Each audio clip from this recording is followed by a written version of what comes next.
السلام عليكم ورحمة الله.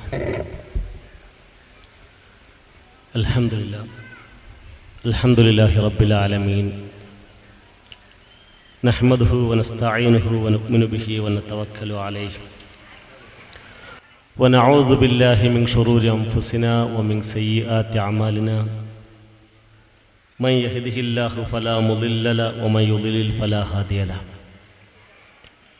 أشهد أن لا إله إلا الله وحده لا شريك له، وأشهد أن محمدًا عبده ورسوله، أرسله بالهدى ودين الحق ليظهره على الدين كله ولو كره المشركون. اللهم صل على محمد وعلى آل محمد كما صليت على إبراهيم وعلى آل إبراهيم، وبارك على محمد وعلى آل محمد كما باركت على إبراهيم وعلى آل إبراهيم إنك حميد مجيد. أعوذ بالله من الشيطان الرجيم.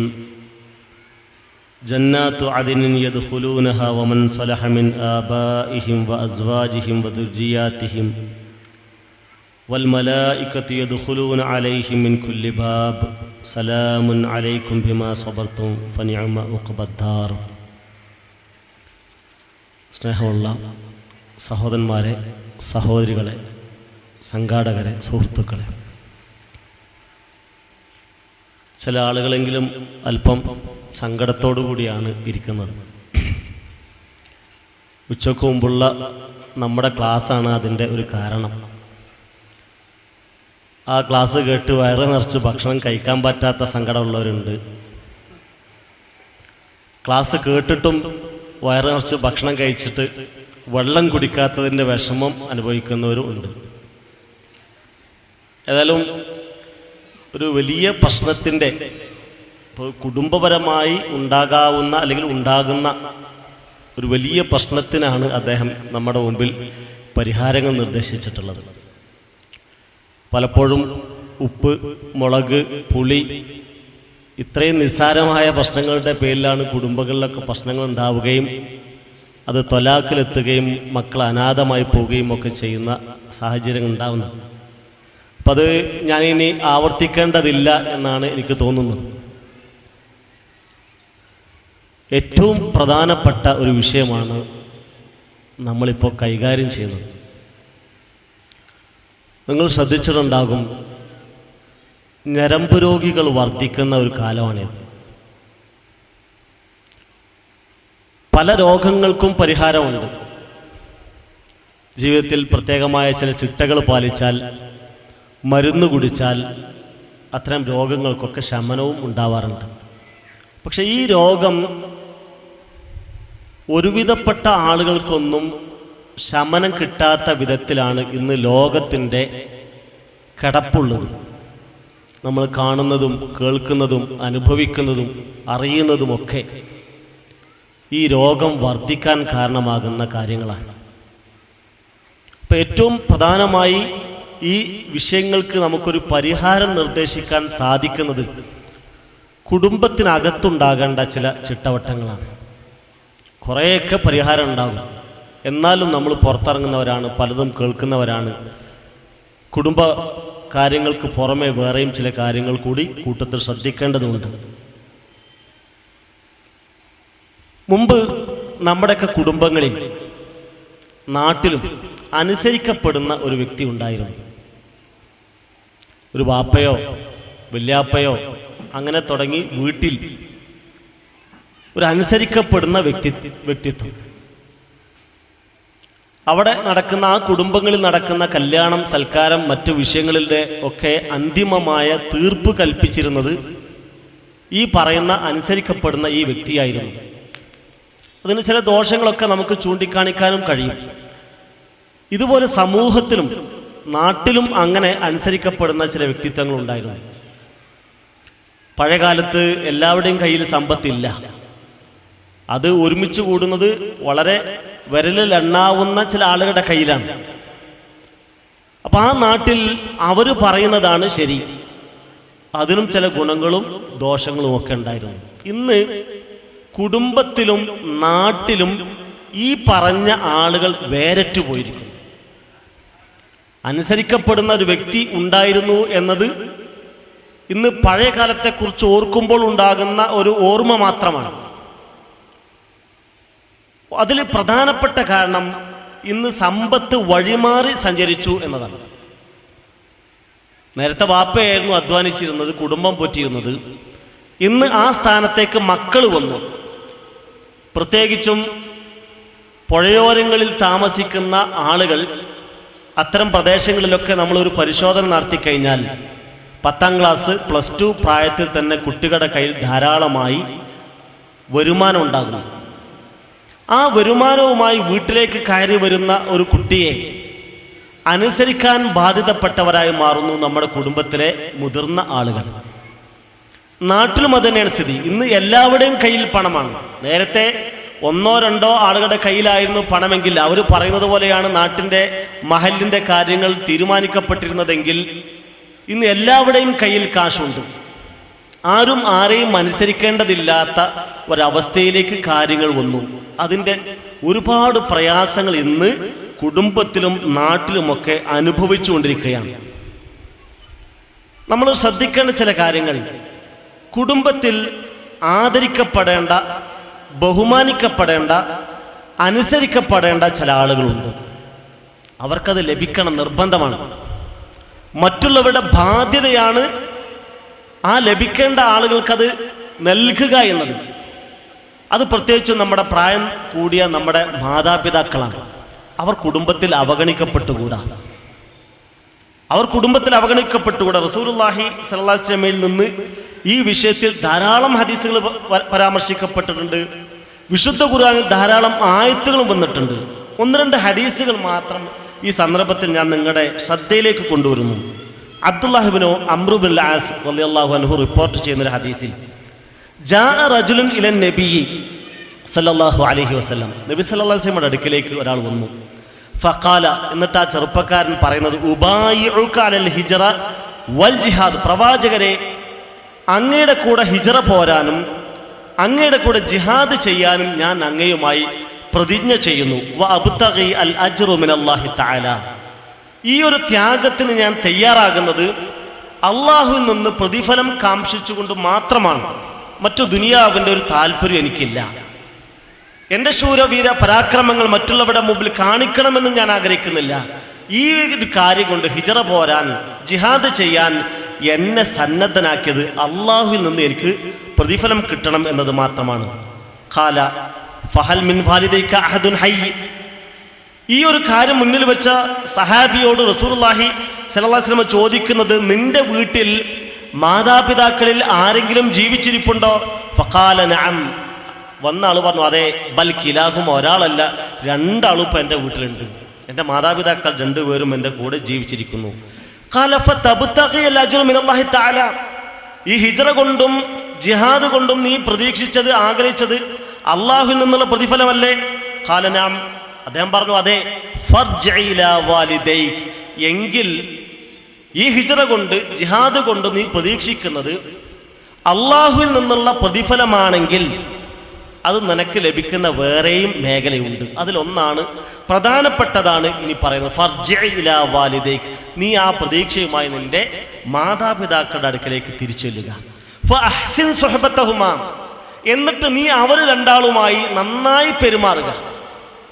ഇപ്പോൾ വളർന്നു വരുന്ന ചെറുപ്പക്കാരെ സംബന്ധിച്ചിടത്തോളം, മക്കളെ സംബന്ധിച്ചിടത്തോളം നമ്മൾ പറയാൻ എന്താ, ഈ മക്കൾ വലുതായാൽ നമുക്കൊരു തണലാണ്. പക്ഷെ പ്രായം ചെന്ന മാതാപിതാക്കളെ കുറിച്ച് നമ്മൾ ഇനി എന്താ പറയേണ്ടത്?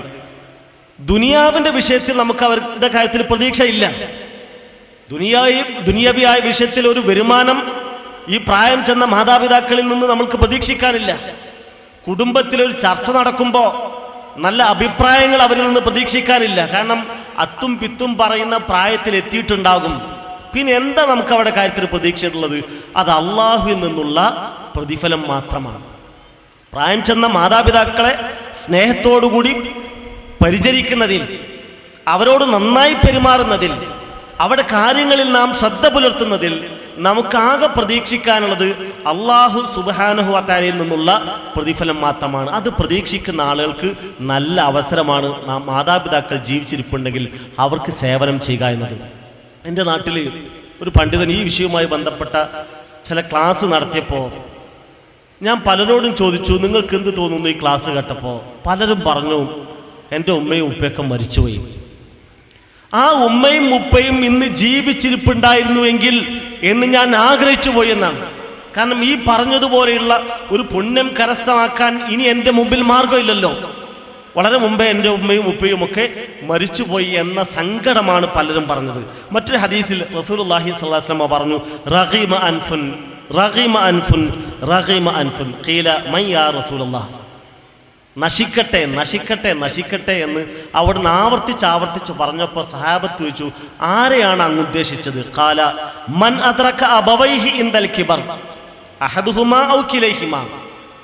പ്രായം ചെന്ന മാതാപിതാക്കളിൽ ഒരാളോ രണ്ടാളോ ഒരുമിച്ചോ ഒരാൾക്ക് ലഭിക്കുകയും ഫലം യദ്ഖുലിൽ ജന്ന, എന്നിട്ട് അയാൾക്ക് സ്വർഗത്തിൽ പ്രവേശിക്കാൻ സാധിക്കുകയും ചെയ്തിട്ടില്ലെങ്കിൽ അവനാണ് നശിക്കട്ടെ നശിക്കട്ടെ എന്ന് റസൂലുള്ളാഹി സ്വല്ലല്ലാഹു അലൈഹി വസല്ലം ദുആ ചെയ്തത്. ഇത് നമ്മുടെ കയ്യിലുള്ള ഒരു മുതലാണ്, സ്വത്താണ്. പ്രായം ചെന്ന മാതാപിതാക്കൾ നമ്മുടെ വീട്ടിലുണ്ടെങ്കിൽ നമുക്ക് സ്വർഗം സമ്പാദിക്കാനുള്ള, പുണ്യം കരസ്ഥമാക്കാനുള്ള ഒരു മുതലാണ്. ഈ മുതലിന് നമ്മൾ വേണ്ടതുപോലെ കൈകാര്യം ചെയ്യണം. ഈ അടുത്ത് നിങ്ങൾ പത്രത്തിൽ വായിച്ചില്ലേ, 8 മക്കളുള്ള ഒരു മാതാവ്, 8 മക്കളും ഐക്യകണ്ഠേന തീരുമാനിച്ചു മാതാവിനെ തെരുവിൽ തള്ളിയവരും. പോലീസ്, പല ആളുകളും വിവരം അറിയിച്ചതിനനുസരിച്ച് പോലീസ് ഈ ഉമ്മയെ കണ്ടെടുത്തു. ഉമ്മയിൽ നിന്ന്, മാതാവിൽ നിന്ന് മക്കളുടെ അഡ്രസ്, വീട് സ്ഥിതി ചെയ്യുന്ന സ്ഥലങ്ങൾ മനസ്സിലാക്കി ഈ മക്കളുടെ വീട്ടിലേക്ക് പോലീസ് അന്വേഷിച്ചു ചെന്നു. പക്ഷെ ഒരൊറ്റ വീട്ടിലും ആളുണ്ടായിരുന്നില്ല. ഒരു വീട്ടിലും ആളുണ്ടായിരുന്നില്ല. കാരണം അവർക്കറിയാമായിരുന്നു, ഈ മാതാവിനെ തെരുവിൽ തള്ളിയാൽ കണ്ടെടുക്കപ്പെടുന്ന ആളുകൾ ആരെങ്കിലുമൊക്കെ അന്വേഷിച്ച് നമ്മുടെ വീട്ടിലേക്ക് വന്ന് വീണ്ടും ഈ ഭാരം നമ്മുടെ കയ്യിൽ തന്നെ ഏൽപ്പിക്കാനുള്ള സാധ്യതയുണ്ട് എന്ന് മുൻകൂട്ടി കണ്ട് ഒരാഴ്ച 2 ആഴ്ച ആ ഭാഗത്തേക്ക്, അവിടെ വീടുകളിലേക്ക് ഈ മക്കളൊന്നും വന്നതേയില്ല. നിങ്ങൾ ആലോചിച്ച് നോക്കൂ, ഈ മക്കള് മാതാവിനോട് ചെയ്ത ക്രൂരത. ഈ ക്രൂരത നമ്മുടെ കുടുംബങ്ങളിൽ നിന്ന് ഉണ്ടാകാൻ പാടില്ല. ഒരു ഉമ്മയുടെ ഒരു കണ്ണ് പൊട്ടിപ്പോയി. അവർക്ക് ആകെ ഒരു മോനാണ് ഉണ്ടായിരുന്നത്, ഒറ്റ മകൻ. ഈ മകൻ അല്പം ഒന്ന് വലുതായപ്പോ മകന് തോന്നി ഉമ്മക്ക് തീരെ സൗന്ദര്യമില്ല. കാരണം ഉമ്മയുടെ ഒരു കണ്ണ് കാഴ്ചയില്ലാത്തതാണ്. കാഴ്ചയിൽ തന്നെ ഒരു വൈകൃതം, ഒരു വൈകല്യം മകന് തോന്നുന്നുണ്ട്. ഈ വൈകല്യം തോന്നിയത് കൊണ്ട്, ഉമ്മ സൗന്ദര്യം പോരാ എന്ന് തോന്നിയത് കൊണ്ട് മകൻ ഉമ്മയെ ഉപേക്ഷിച്ച് സ്വന്തമായി പഠിച്ച് ജോലി പിന്നെ വലിയ ഉദ്യോഗം വരിച്ച് വിവാഹം കഴിച്ച് കുടുംബത്തോടൊപ്പം കഴിഞ്ഞുകൂടാൻ തുടങ്ങി. ഒരു ദിവസം ഈ വിവരങ്ങളൊക്കെ കേട്ടറിഞ്ഞ അവൻ്റെ ഉമ്മ അവൻ്റെ വീട്ടിലേക്ക് വന്നു. നിഷ്കരണമായ ചെറുപ്പക്കാരൻ ഉമ്മയെ വീട്ടിൽ നിന്ന് ഇറക്കി വിട്ടു. കരയുന്ന കണ്ണുകളുമായി വേച്ചു ഈ ഉമ്മ പഴയ ചെറ്റപ്പുരയിലേക്ക് നടന്നുപോയി. പിന്നെയും കുറേ ദിവസങ്ങൾ കഴിഞ്ഞു. അതിനിടക്കാണ് ഈ ചെറുപ്പക്കാരന് നേരത്തെ അവൻ പഠിച്ചിരുന്ന ഹൈസ്കൂൾ തലത്തിൽ നിന്നുള്ള ഒരു കത്ത് ലഭിക്കുന്നത്. എന്താണ് ആ കത്തിലുള്ളത്? പൂർവ്വ വിദ്യാർത്ഥികളുടെയും പൂർവ്വ അധ്യാപകരുടെയും ഒരു സംഗമം നമ്മുടെ സ്കൂളിൽ നടക്കുകയാണ്. അതുകൊണ്ട് ഒരിക്കൽ കൂടി ആ അക്ഷയ മുറ്റത്ത്, അറിവിൻ്റെ മുറ്റത്ത് നമുക്ക് ഒരുമിച്ച് ചേരാം എന്നൊരു കത്ത് ഈ ചെറുപ്പക്കാരന് കിട്ടി. അവൻ ആ സ്കൂളിലെ യോഗത്തിൽ പങ്കെടുത്ത് തിരിച്ചു വരുമ്പോൾ അവനൊരു ആഗ്രഹം. കുറേ നാളുകളായി അവൻ ചെറുപ്പത്തിൽ താമസിച്ചിരുന്ന ആ വീട് കണ്ടിട്ട് ആ വീടൊന്ന് സന്ദർശിച്ചാൽ എന്താ, ഇപ്പോഴും ആ ചെറ്റപ്പുര അവിടെ ഉണ്ടോ എന്നൊരു കൗതുകത്തിന് വേണ്ടി ആ തറവാട്ടുപുരയിലേക്ക് ചെറുപ്പക്കാരൻ കയറി ചെല്ലുമ്പോൾ വീട്ടുമുറ്റത്ത് അവൻ്റെ മാതാവ് മരിച്ചു കിടക്കുന്നതാണ് അവൻ കണ്ടത്. മാതാവിൻ്റെ കയ്യിൽ അപ്പോഴും വറച്ചു നിൽക്കുന്ന ഒരു കടലാസ് കഷ്ണമുണ്ട്. ആ കടലാസ് കഷ്ണം ചെറുപ്പക്കാരൻ കുനിഞ്ഞെടുത്തു. അതിൽ അക്ഷരത്തെറ്റുകളോടുകൂടി എഴുതിയ ചില വാചകങ്ങൾ അവൻ വായിച്ചു. അതിങ്ങനെയാണ്: മോനെ, നീ എന്നോട് ക്ഷമിക്കണം. നിനക്ക് വേണ്ടി കാര്യമായ സേവനങ്ങളൊന്നും ചെയ്യാൻ എനിക്ക് സാധിച്ചിട്ടില്ല. പക്ഷെ ചെറുപ്പം നാളിൽ ഒരു അപകടത്തിൽ നിന്റെ ഒരു കണ്ണ് നഷ്ടപ്പെട്ടപ്പോൾ ആ കണ്ണിന് പകരം എൻ്റെ കണ്ണിൻ്റെ പ്രകാശത്തെയാണ് ഞാൻ പകരം തന്നത്. അത്രേ എനിക്ക് നിനക്ക് വേണ്ടി ചെയ്യാൻ പറ്റുള്ളൂ. അപ്പോഴാണ് ആ ചെറുപ്പക്കാരൻ ആലോചിച്ചത്, എൻ്റെ ഉമ്മക്ക് എന്തുകൊണ്ട് ഈ വൈകല്യം വന്നു? ഉമ്മയുടെ സൗന്ദര്യം ആരാണ് കവർന്നെടുത്തത്? ഞാൻ കാരണമാണ് ഉമ്മയുടെ ഒരു കണ്ണിന് കാഴ്ച ശക്തി നഷ്ടപ്പെട്ടതെങ്കിൽ ആ ഉമ്മയോട് ഞാൻ കാണിച്ച ക്രൂരത എത്രമാത്രം വലുതാണ് എന്ന കുറ്റബോധം ഉണ്ടാകുന്നത് ഈ സമയത്താണ്. സഹോദരങ്ങളെ, മക്കളെ എന്ന് ഞാൻ വിളിച്ചോട്ടെ സൗകര്യത്തിന്. കാരണം ഞാനും നിങ്ങളുമൊക്കെ പ്രായമുള്ളവരാണെങ്കിലും നമ്മൾക്ക് മക്കളുള്ളവരാണെങ്കിലും ഒരു കാലത്ത് നമുക്കും മാതാപിതാക്കൾ ഉണ്ടായിരുന്നല്ലോ, അല്ലെങ്കിൽ ഇപ്പോഴും മാതാപിതാക്കൾ ജീവിച്ചിരിക്കുന്നുണ്ടല്ലോ. എല്ലാവരുടെയും മാതാവിനെ സംബന്ധിച്ചിടത്തോളം ഈ ഒരു സ്നേഹം, അവിടെ കയ്യിലുള്ളത് മുഴുവൻ മക്കൾക്ക് വേണ്ടി ചെലവഴിക്കുക, മക്കൾക്ക് വേണ്ടി ജീവിക്കുക എന്നത് എല്ലാ മാതാക്കളും ചെയ്യുന്ന, പിതാക്കളും ചെയ്യുന്ന ഒരു കാര്യമാണ്.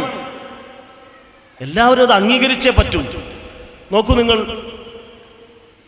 ഭാര്യയെ പ്രത്യേകം പരിഗണിക്കുന്ന ഒരു ചെറുപ്പക്കാരൻ, ഭാര്യ ചോദിക്കുന്നതൊക്കെ അദ്ദേഹം സംഘടിപ്പിച്ചു കൊടുക്കും, എന്താവശ്യപ്പെട്ടാലും അത് എത്തിച്ചു കൊടുക്കും.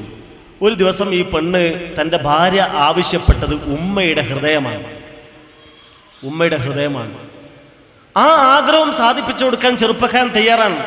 അങ്ങനെ ഉമ്മയുടെ ഹൃദയം പറിച്ചെടുത്ത് തൻ്റെ ഭാര്യയുടെ അടുക്കലേക്ക് ഓടുകയാണ്. ഈ ഹൃദയം കയ്യിൽ പിടിച്ച് പെട്ടെന്ന് തന്നെ അത് ഇവിടെ എത്തിക്കണം, ഈ പടക്കുന്ന ഹൃദയം തൻ്റെ ഭാര്യയ്ക്ക് കൈമാറണം എന്ന് ആഗ്രഹിച്ചുകൊണ്ട് ഓടുന്നതിനിടക്ക് ഈ ചെറുപ്പക്കാരൻ തട്ടിപ്പടഞ്ഞ് താഴെ വീണു. ഈ ഹൃദയം കയ്യിൽ നിന്ന് തെറിച്ചുപോയി. അവൻ പടഞ്ഞ് എണീറ്റ് വീണ്ടും തെറിച്ച ആ ഹൃദയം കയ്യിലെടുത്തപ്പോൾ ആ ഹൃദയം, മാതൃഹൃദയം ചോദിച്ചു അത്ര, മോനെ നിനക്ക് വേദനിച്ചോ?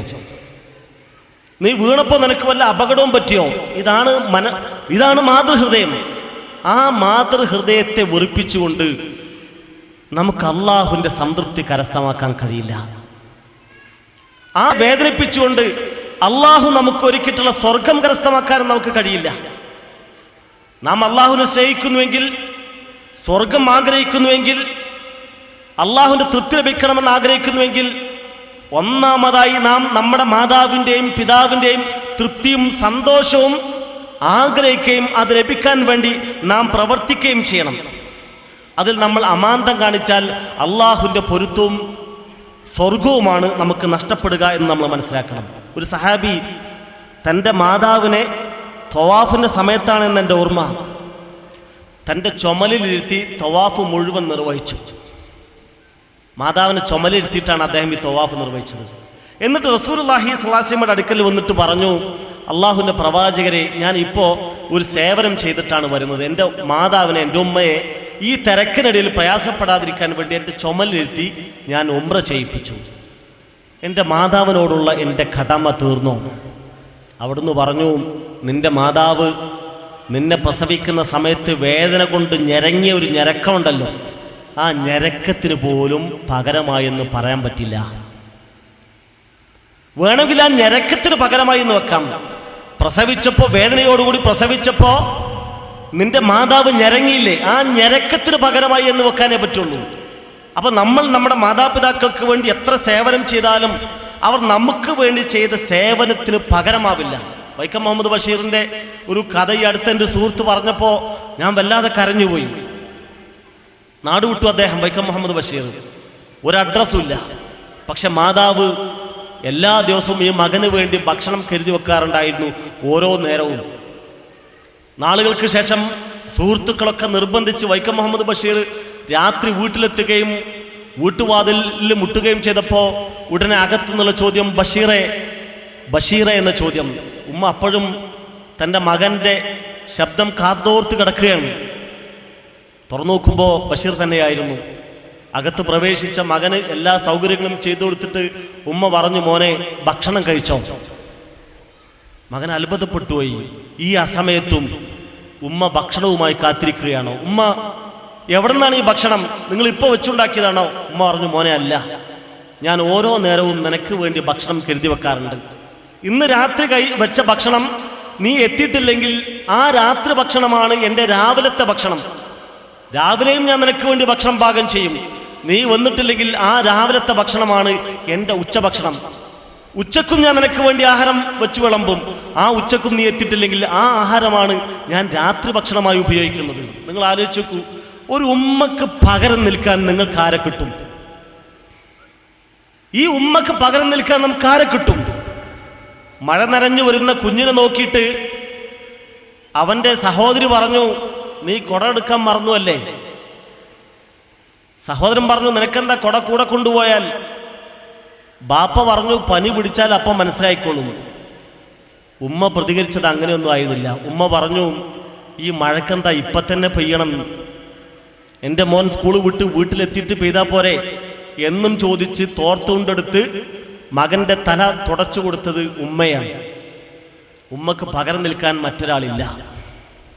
ഉമ്മക്ക് പകരം നിൽക്കാൻ മറ്റൊരാളില്ല. സ്വർഗം ആഗ്രഹിക്കുന്ന, അള്ളാഹുവിന്റെ പൊരുത്തം ആഗ്രഹിക്കുന്ന ഏതൊരു വ്യക്തിയും ആ മാതാവിനെ സ്നേഹിച്ചുകൊണ്ടല്ലാതെ, നമുക്ക് വേണ്ടി ചോര നീരാക്കി അധ്വാനിക്കുന്ന പിതാവിനെ സ്നേഹിച്ചുകൊണ്ടല്ലാതെ, പ്രായാധിക്യത്തിൽ കാരുണ്യത്തിന്റെ ചിറക് അവർക്ക് വേണ്ടി വിരിച്ചു നൽകിയിട്ടല്ലാതെ നമുക്ക് സ്വർഗം കരസ്ഥമാക്കാൻ കഴിയില്ല എന്നത് വിശുദ്ധ ഖുർആനിന്റെയും ആ ഖുർആൻ നമുക്ക് വിശദീകരിച്ചു തന്ന പ്രവാചകൻ സല്ലല്ലാഹു അലൈഹി വസല്ലമയുടെയും അധ്യാപനങ്ങളാണ്.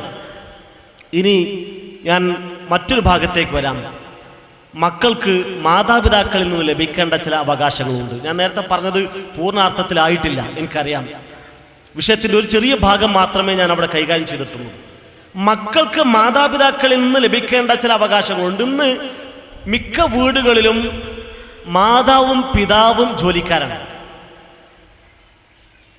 മാതാവും പിതാവും ജോലിക്കാരാണ്. കാരണം രണ്ടുപേരുടെയും വരുമാനം കൊണ്ട് തന്നെ നമുക്ക് ജീവിക്കാൻ പറ്റാത്തൊരു സാഹചര്യത്തിലേക്ക് ആധുനിക ലോകം എത്തിയിട്ടുണ്ട്. ഒരാളുടെ വരുമാനം പോരാ. അപ്പം എന്തെങ്കിലുമൊക്കെ ഒരു വരുമാനം സ്ത്രീക്കും ലഭിച്ചാൽ, ഉമ്മക്ക് ലഭിച്ചാൽ, അല്ലെങ്കിൽ ഭാര്യയ്ക്ക് ലഭിച്ചാൽ അത് ആഹ്ലാദത്തോടു കൂടി കാണുന്നവരാണ് എല്ലാവരും. പക്ഷെ അവിടെ അനാഥമാകുന്നത് ആരാണ്? രണ്ടുപേരും ഇങ്ങനെ തൊഴിലിന് വേണ്ടി, ജോലിക്ക് വേണ്ടി പുറത്തു പോകുമ്പോൾ അനാഥമാകുന്നത് മക്കളാണ്. പിന്നെ അതിന് പരിഹാരമായിട്ടാണ് നമ്മുടെയൊക്കെ നാടുകളിൽ ഡേ കെയർ സെൻ്ററുകൾ ധാരാളമായി വളർന്നു വരുന്നത്. എൻ്റെ സുഹൃത്ത് പറഞ്ഞു, ഒരു ഡേ കെയർ സെൻ്ററിൽ ഉമ്മ രാവിലെ ജോലിക്ക് പോകാൻ വേണ്ടി കുട്ടിയെ, 3 വയസ്സുള്ള കുട്ടിയെ അവിടെ കൊണ്ട് ചെന്നാക്കി. ഈ കുട്ടി, ഉമ്മ ബലം പ്രയോഗിച്ച് ഉമ്മയിൽ നിന്ന് കുട്ടിയെ ടീച്ചർ പിടിച്ചു വാങ്ങി. എന്നിട്ട് ഉമ്മ പോകുന്നത് ജനവാതിൽ വഴിക്ക് നോക്കിയിട്ട് പടക്കുന്ന ഹൃദയവുമായി കുഞ്ഞ് ഉമ്മ എന്ന് വിളിച്ച് കരയാണ്. ടീച്ചർ സ്വകാര്യമായി അവൻ്റെ ചെവിയിൽ പറഞ്ഞ്, മിണ്ടാതിരുന്ന നിന്റെ കണ്ണ് ഞാൻ കുത്തിപ്പൊട്ടിക്കും. ഉമ്മയുടെ സ്നേഹം നഷ്ടപ്പെട്ട, ആ നെഞ്ചത്ത് കടന്ന് ചൂടനുഭവിക്കേണ്ട, ആ തലോടലേറ്റ് വാത്സല്യം നുകരേണ്ട കുഞ്ഞിനോട് ശമ്പളം പറ്റുന്ന ടീച്ചർ, ഫീസ് വാങ്ങുന്ന ടീച്ചർ പറഞ്ഞത്, മിണ്ടാതിരുന്ന നിന്റെ കണ്ണ് ഞാൻ കുത്തിപ്പൊട്ടിക്കും. കുട്ടി പിന്നെ ശബ്ദിച്ചില്ല. ഹൃദയത്തിന്റെ മിടിപ്പ് വർദ്ധിച്ചു എന്നല്ലാതെ ഹൃദയത്തിൽ നിന്ന് പൊന്തി വന്ന തേങ്ങലുകൾ ആ കുട്ടി കടിച്ചു പിടിച്ചു. കാരണം ഈ ഭീഷണി ഒരു പക്ഷേ ടീച്ചർ നടപ്പിലാക്കിയാൽ എൻ്റെ ജീവൻ തന്നെ അപകടത്തിലാകും. ഈ കുട്ടി, അങ്ങനെ ജീവിച്ച ഈ കുട്ടി, സ്നേഹം ലഭിക്കേണ്ട നാളുകളിൽ സ്നേഹം നഷ്ടപ്പെട്ട ഈ കുട്ടി, പിന്നീട് ഈ ഉമ്മയെ, ഈ മാതാവിനെ പകരം വൃദ്ധസദനങ്ങളിൽ കൊണ്ടു ചെന്നാക്കിയാൽ ആ കുട്ടിയോട് നമ്മൾ പരിതപിച്ചിട്ട് എന്താ കാര്യം? ആ കുട്ടിയെ കുറ്റപ്പെടുത്തിയിട്ട് എന്താ കാര്യം? നമ്മൾ ശ്രദ്ധിക്കേണ്ട, നാം സ്നേഹം ലഭിക്കേണ്ട, വാത്സല്യം ലഭിക്കേണ്ട ആ കാലത്ത് മാതാപിതാക്കളിൽ നിന്ന് ആവോളം സ്നേഹവും വാത്സല്യവും മക്കൾക്ക് കിട്ടണം. കിട്ടാതിരുന്നാൽ ആർക്ക് വേണ്ടിയാണോ നാം ജോലി ചെയ്യുന്നത്, ആർക്ക് വേണ്ടിയാണോ നാം സുന്ദരമായ വീടുകൾ ഉണ്ടാക്കിയത്, ആർക്ക് വേണ്ടിയാണോ നാം ഉറക്കൊഴിച്ചത്, ആ മക്കളെ നമുക്ക് കിട്ടാതെ പോകും. ഈ മക്കൾക്ക് വേണ്ടിയിട്ടല്ലേ നമ്മൾ ജീവിച്ചത്, അവർക്ക് വേണ്ടിയിട്ടല്ലേ നാം ജോലി ചെയ്തത്, അവർക്ക് വേണ്ടിയിട്ടല്ലേ നാം മൂന്നുമർക്ക് ഉപേക്ഷിച്ചത്. അങ്ങനെ ആർക്ക് വേണ്ടിയാണോ നാം ഇതൊക്കെ ചെയ്തത്, അവരെ നമുക്ക് കിട്ടാത്ത അവസ്ഥ വരും. മാതാപിതാക്കളിൽ നിന്ന് സ്നേഹം ലഭിക്കുന്നത് പോലെ, വാത്സല്യം ലഭിക്കുന്നത് പോലെ, ശിക്ഷണം ലഭിക്കുന്നത് പോലെ മറ്റൊരാളിൽ നിന്നും ലോകത്ത് എവിടെ ചെന്നാലും നമുക്ക് തത്തുല്യമായത് ലഭിക്കൂല എന്ന് നമ്മൾ മനസ്സിലാക്കണം. ഇന്ന് സ്കൂൾ പഠന രീതികളൊക്കെ മാറി. രക്ഷിതാക്കൾ ശ്രദ്ധിക്കേണ്ട ഒരു ഭാഗമാണ് സ്കൂൾ പഠന രീതികൾ. തെങ്ങിലേക്ക് നോക്കിയിട്ട് മാങ്ങ എന്ന് പറഞ്ഞാൽ തിരുത്താൻ പാടില്ല. കുട്ടി തെങ്ങിലേക്ക് നോക്കിയിട്ട്, തേങ്ങ നോക്കിയിട്ട് പറയാണ്, ഉമ്മ മാങ്ങ, ആ തെങ്ങിൽ എത്ര മാങ്ങ ഉണ്ട്, തിരുത്താൻ പാടില്ല എന്നാ. കാരണം എന്താ? തിരുത്തിയാൽ കുട്ടിയുടെ മനസ്സ് വിഷമിച്ചു പോകും. എങ്ങനെയുണ്ട് സൈക്കോളജി? തിരുത്തിയാൽ കുട്ടിയുടെ മനസ്സ് വിഷമിച്ചു പോകും. പിന്നീട് അവന്റെ തുടർ പഠനത്തിൽ നിന്ന് അത് മാങ്ങയല്ല, അത് തേങ്ങയാണെന്ന് അവൻ തിരിച്ചറിഞ്ഞോളുന്ന പുതിയ പഠന രീതി പറയുന്നത്. അപ്പൊ തിരുത്തേണ്ട ചില കാര്യങ്ങൾ വീട്ടിൽ നിന്ന് നടക്കണം, സ്കൂളിൽ നിന്ന് തിരുത്തൂല. വീട്ടിൽ നിന്ന് തിരുത്തൽ നടക്കണം. സ്കൂളിലൊരു ടീച്ചർ പേപ്പർ ഇങ്ങനെ വാല്യുവേഷൻ നടത്തിക്കൊണ്ടിരിക്കുമ്പോൾ തമാശയായിട്ട് പറയാൻ സംഭവിച്ചോന്ന് എനിക്കറിയില്ല, വാല്യുവേഷൻ നടത്തിക്കൊണ്ടിരിക്കുമ്പോൾ ഇന്ത്യയുടെ തലസ്ഥാനം ചോദിച്ചപ്പോൾ കുട്ടി ഇസ്ലാമാബാദ് എന്നാണ് ഉത്തരം എഴുതിയത്. ടീച്ചർ അതിന് അരമാർക്ക് കൊടുത്തു. അപ്പോൾ ഒരു പഴയ അധ്യാപകൻ ഇത് കണ്ടപ്പോൾ ചോദിച്ചു അത്രേ, ഇതിലെങ്ങനെ അരമാർക്ക് കിട്ടും, നിങ്ങൾ അതിൻ്റെ ഒരു സ്ട്രാറ്റജി പറയും. അപ്പം അധ്യാപകൻ പറഞ്ഞത് ഇതേ ചോദ്യം കാക്കൊല്ല പരീക്ഷയ്ക്ക് ചോദിച്ചപ്പോൾ അവൻ ലണ്ടൻ എന്നാണ് ഉത്തരം പറഞ്ഞത്. അരക്കൊല്ല പരീക്ഷ ആയപ്പോഴേക്കും അവൻ എവിടെ എത്തി? ഇസ്ലാമാബാദിലെത്തിയില്ലേ. അടുത്ത പരീക്ഷയ്ക്ക് അവൻ ഇന്ത്യയിലേക്ക് എത്തിക്കോളും. ഇതാണ് പുതിയ പഠന രീതി. അപ്പോൾ നമ്മുടെ വീടുകളിൽ നിന്ന് ലഭിക്കേണ്ട ശിക്ഷണം ലഭിക്കാതെ പോയാൽ അത് കലാലയങ്ങളിൽ നിന്ന്, വിദ്യാലയങ്ങളിൽ നിന്ന് കിട്ടൂല. അത് മാതാപിതാക്കളുടെ കൂടെ തന്നെ ജീവിച്ചിട്ട് ഓരോ സന്ദർഭത്തിലും ആവശ്യമായ ശിക്ഷണങ്ങളും ശിക്ഷയും സ്നേഹവും വാത്സല്യവും ഒക്കെ കുട്ടികൾക്ക് വീട്ടിനകത്തുനിന്ന് ലഭിക്കണം. പ്രത്യേകിച്ചും മക്കൾ അല്പം വളർന്നാൽ മാതാപിതാക്കൾക്ക് അവിടെ സുഹൃത്തുക്കളായി മാറാൻ സാധിക്കണം. അവിടെ മാതൃകയാവാൻ സാധിക്കണം. APJ അബ്ദുൽ കലാമിൻ്റെ ചരിത്രത്തിൽ അദ്ദേഹം എഴുതി വച്ചിട്ടുണ്ട്. അദ്ദേഹം പറഞ്ഞു, എനിക്ക് 2 ആളുകളാണ് മാതൃക. ഒന്ന് എൻ്റെ സയൻസ് അധ്യാപകൻ, മറ്റൊന്ന് എൻ്റെ പിതാവും. എന്നിട്ട് പിതാവിൻ്റെ ഒരു മാതൃക അദ്ദേഹം വിശദീകരിച്ചത് ഇങ്ങനെയാണ്. ഒരിക്കൽ വീട്ടിൽ പിതാവില്ലാത്ത സമയത്ത് ഒരാൾ കടന്നു വന്നു. അദ്ദേഹത്തിൻ്റെ കയ്യിലൊരു പൊതിയുണ്ട്. ഉപ്പ എവിടെ? അവർ പറഞ്ഞു വീട്ടിലില്ല, അല്പം കഴിഞ്ഞേ എത്തും. വന്ന ആൾ ഈ സമ്മാന പൊതി അവിടെ ഏൽപ്പിച്ചിട്ട്, വന്നത് ഇന്ന വ്യക്തിയാണ്, ഇതാണ് എൻ്റെ പേര്, ഇന്ന സ്ഥലത്താണ് ഞാൻ താമസിക്കുന്നത് എന്ന് നിങ്ങൾ ഉപ്പയോട് പറയണം എന്ന് പറഞ്ഞ് ഏൽപ്പിച്ച് ഈ സമ്മാന പൊതിയും അവിടെ കൊടുത്തിട്ട് തിരിച്ചുപോയി. കുറച്ച് കഴിഞ്ഞപ്പോൾ APJ അബ്ദുൽ കലാമിൻ്റെ പിതാവ് വീട്ടിലെത്തി. അദ്ദേഹം ഈ സമ്മാനപ്പൊതി കണ്ടു. ഇതാരാ തന്നത്? ഒരാളുടെ പേരും ഊരും ഒക്കെ പറഞ്ഞു കൊടുത്തു. എന്നിട്ട് ഒരാളെ പറഞ്ഞയച്ചു. ഈ പിതാവ് ഒരാളെ പറഞ്ഞയച്ചിട്ട് പോയ വ്യക്തി തിരിച്ചു വീട്ടിലേക്ക് തന്നെ വിളിപ്പിച്ചു. എന്നിട്ട് അദ്ദേഹം പറഞ്ഞു, ഇതാ ഈ സമ്മാനപ്പൊതി എടുത്തുകൊണ്ടേക്കോ, ഈ സമ്മാനപ്പൊതി എനിക്ക് വേണ്ട. ഒന്നാൾ പറഞ്ഞു, ഇത് ഞാൻ നിങ്ങൾക്കൊരു സമ്മാനമായി തന്നതാണ്, ഹദിയായി തന്നതാണ്. ശരിയാണ്, നിന്റെ സമ്മാനം എനിക്ക് വേണ്ട. അല്പം കർക്കശമായി തന്നെ അദ്ദേഹം അത് കൈകാര്യം ചെയ്തു. കൊണ്ടുകൊടുത്ത ആൾക്ക് ആ സമ്മാനപ്പൊതിയുമായി വീട്ടിലേക്ക് പോകേണ്ടി വന്നു. അയാൾ പോയപ്പോൾ വീട്ടുകാർ ചോദിച്ചു, നിങ്ങൾ എന്ത് മനുഷ്യനാണ്? ഒരാളൊരു സമ്മാനം തന്നിട്ട് വളരെ മോശമായിട്ട് അയാളോട് പെരുമാറുക, ആ സമ്മാനം അയാളെ കൊണ്ട് തന്നെ തിരിച്ചു കൊണ്ടുപോയിപ്പിക്കുക, അതൊക്കെ ശരിയായ രീതിയാണോ? അദ്ദേഹം പറഞ്ഞു, അദ്ദേഹം ഒരു ഉയർന്ന ഉദ്യോഗസ്ഥനാണ്. അദ്ദേഹം പറഞ്ഞു, ഈ സമ്മാനപ്പൊതി ഒരു മുഖവുരയാണ്. ഈ സമ്മാനപ്പൊതി ഒരു മുഖവുരയാണ്. ഇതിൽ ഇത് അവസാനിക്കൂല. ഈ സമ്മാനപ്പൊതി തന്ന ആ വ്യക്തി പിന്നീട് ഒരു സന്ദർഭത്തിൽ അയാൾക്ക് അർഹമല്ലാത്തൊരു സംഗതി നേടിയെടുക്കാൻ എന്നെ സമീപിച്ചാൽ അത് ഞാൻ തരൂല എന്ന് എനിക്ക് പറയാൻ പറ്റാത്തൊരവസ്ഥ വരും. ഈ സമ്മാനപ്പൊതി ഞാൻ വാങ്ങി വെച്ചാൽ ഒരു പവനോ അല്ലെങ്കിൽ 2 പവനോ ഒക്കെ ഉള്ളൊരു പൊന്നും കൂടെയാണെന്ന് വിചാരിക്കുക. അപ്പോൾ വീട്ടിലെ ഭാര്യ അത് കയ്യിൽ പിടിച്ച്, പിന്നെ ഭാര്യയുടെ റെക്കമെൻഡ് കൂടെ അതിനുണ്ടാവും. നിങ്ങൾക്ക് എന്താ ചെയ്തു കൊടുത്താൽ, അത് നേരാക്കി കൊടുത്താൽ എന്താ, അയാൾ നമുക്കൊരു സമ്മാനം തന്ന വ്യക്തിയല്ലേ എന്ന് പറഞ്ഞ് ഒരു ചെങ്ങലക്കെട്ടിനകത്ത് ഞാനായി പോകും എന്നതായിരുന്നു അദ്ദേഹത്തിൻ്റെ മറുപടി. നിങ്ങൾ ആലോചിച്ച്, പിതാവിൽ നിന്ന് APJ അബ്ദുൽ കലാമിന് ഒരു മാതൃകയായി അദ്ദേഹം കണ്ടത് പിതാവിൽ നിന്നുണ്ടായ ഈ പെരുമാറ്റമാണ്.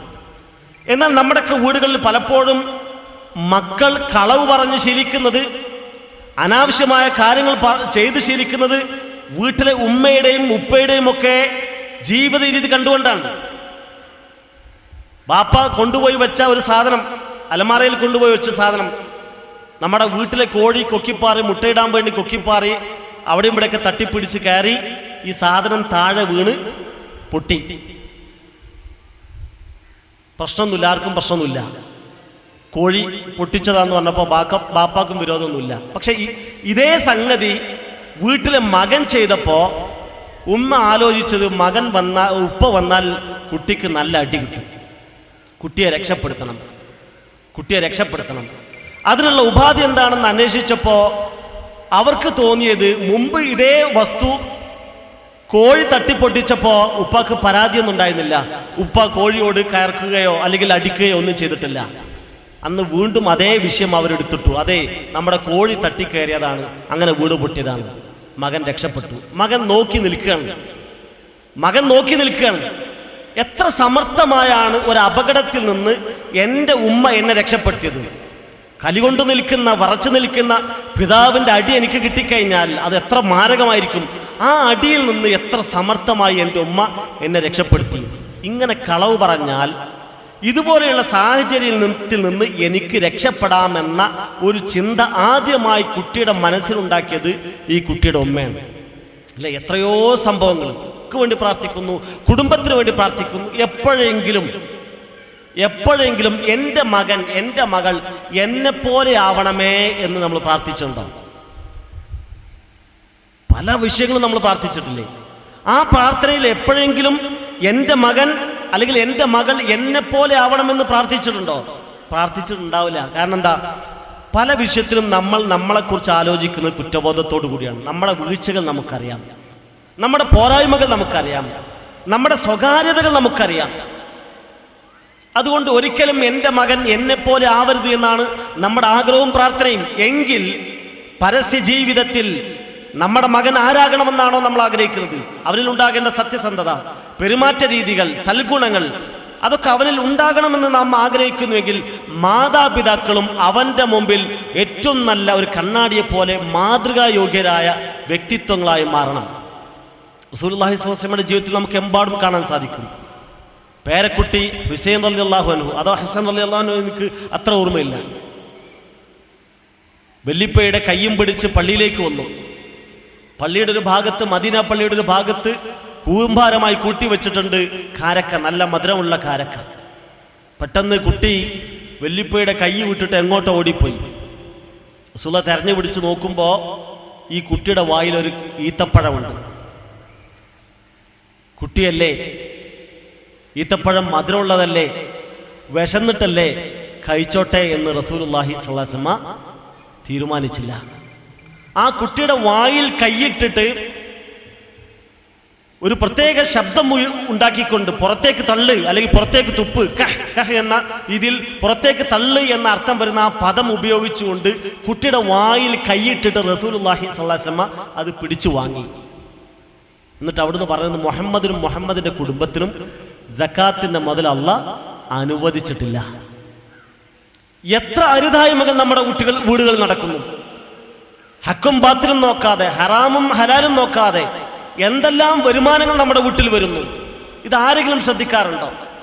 ഒരു പിതാവ്, മാതാവ് എന്ന നിലക്ക് മക്കൾക്ക് ആവശ്യമായ ശിക്ഷണങ്ങൾ നൽകാൻ നമുക്ക് സാധിക്കുന്നുണ്ടോ? ഇപ്പോ നമ്മുടെയൊക്കെ കുടുംബങ്ങളിലെ ഏറ്റവും വലിയ പ്രശ്നം ചാടിപ്പോക്കാണ്. ആൺകുട്ടികളും ചാടിപ്പോകുന്നു, പെൺകുട്ടികളും ചാടിപ്പോകുന്നു. ഈ ചാടിപ്പോകുന്ന കുടുംബങ്ങളുടെയൊക്കെ ഒരു പശ്ചാത്തലം പഠിക്കുന്നത് നല്ലതാണ്.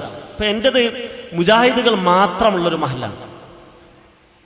ഞാൻ ജീവിക്കുന്ന പ്രദേശം മുജാഹിദുകൾ മാത്രമുള്ള ഒരു മഹല്ല. എഞ്ചിനീയർ രംഗത്തേക്ക്, വൈദ്യശാസ്ത്ര രംഗത്തേക്ക്, അങ്ങനെ വിവിധ രംഗത്തേക്ക് സംഭാവനകൾ അർപ്പിച്ചിട്ടുള്ള ഒരു ചെറിയ ഗ്രാമം. പക്ഷെ അങ്ങനെ പലതും സംഭാവന ചെയ്ത് അമ്മത്തൊട്ടിലേക്ക് ഒരു കുഞ്ഞിനെയും സംഭാവന ചെയ്തു എൻ്റെ നാട്ടിൽ നിന്നും. മുസ്ലിം കുടുംബത്തിൽ നിന്നും, മുജാഹിദ് കുടുംബത്തിൽ നിന്നും ഒരു ചെറുപ്പക്കാരി, നമ്മുടെ മദ്രസയിൽ പഠിച്ച ഒരു പെൺകുട്ടി അമ്മത്തൊട്ടിലേക്ക് ഒരു കുഞ്ഞിനെയും സംഭാവന ചെയ്തു. തൊട്ടടുത്ത വീടുകളിൽ നിന്ന് 2 ചെറുപ്പക്കാരികൾ ചാടിപ്പോവുകയും ചെയ്തു. ആരുടെ കൂടെ?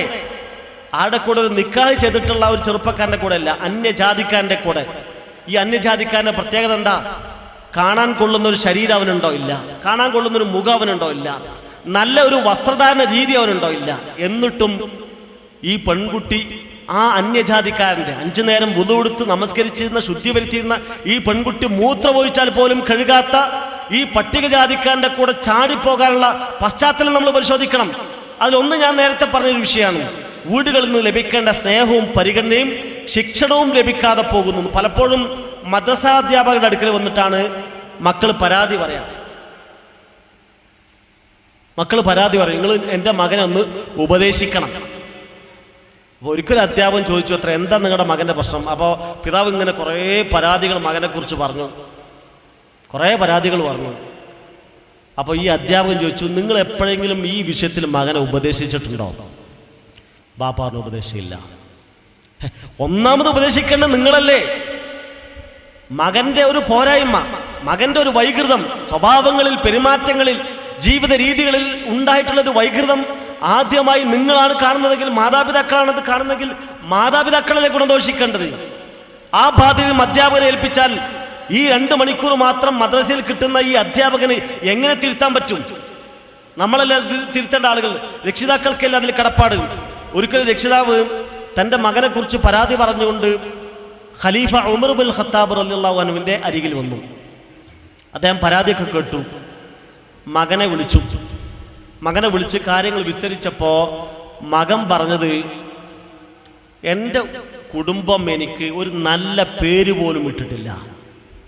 എന്താ ചെള്ളോ വണ്ടോ അങ്ങനെന്തോ പേര് അർത്ഥം വരുന്നൊരു പേരാ അവനിട്ടത്. എൻ്റെ ഉമ്മയും ബാപ്പയും ഒരു നല്ല പേര് പോലും എനിക്ക് ഇട്ടിട്ടില്ല. ഒരു നല്ല ശിക്ഷണം എനിക്ക് എൻ്റെ വീട്ടിൽ നിന്ന് ലഭിക്കുന്നില്ല.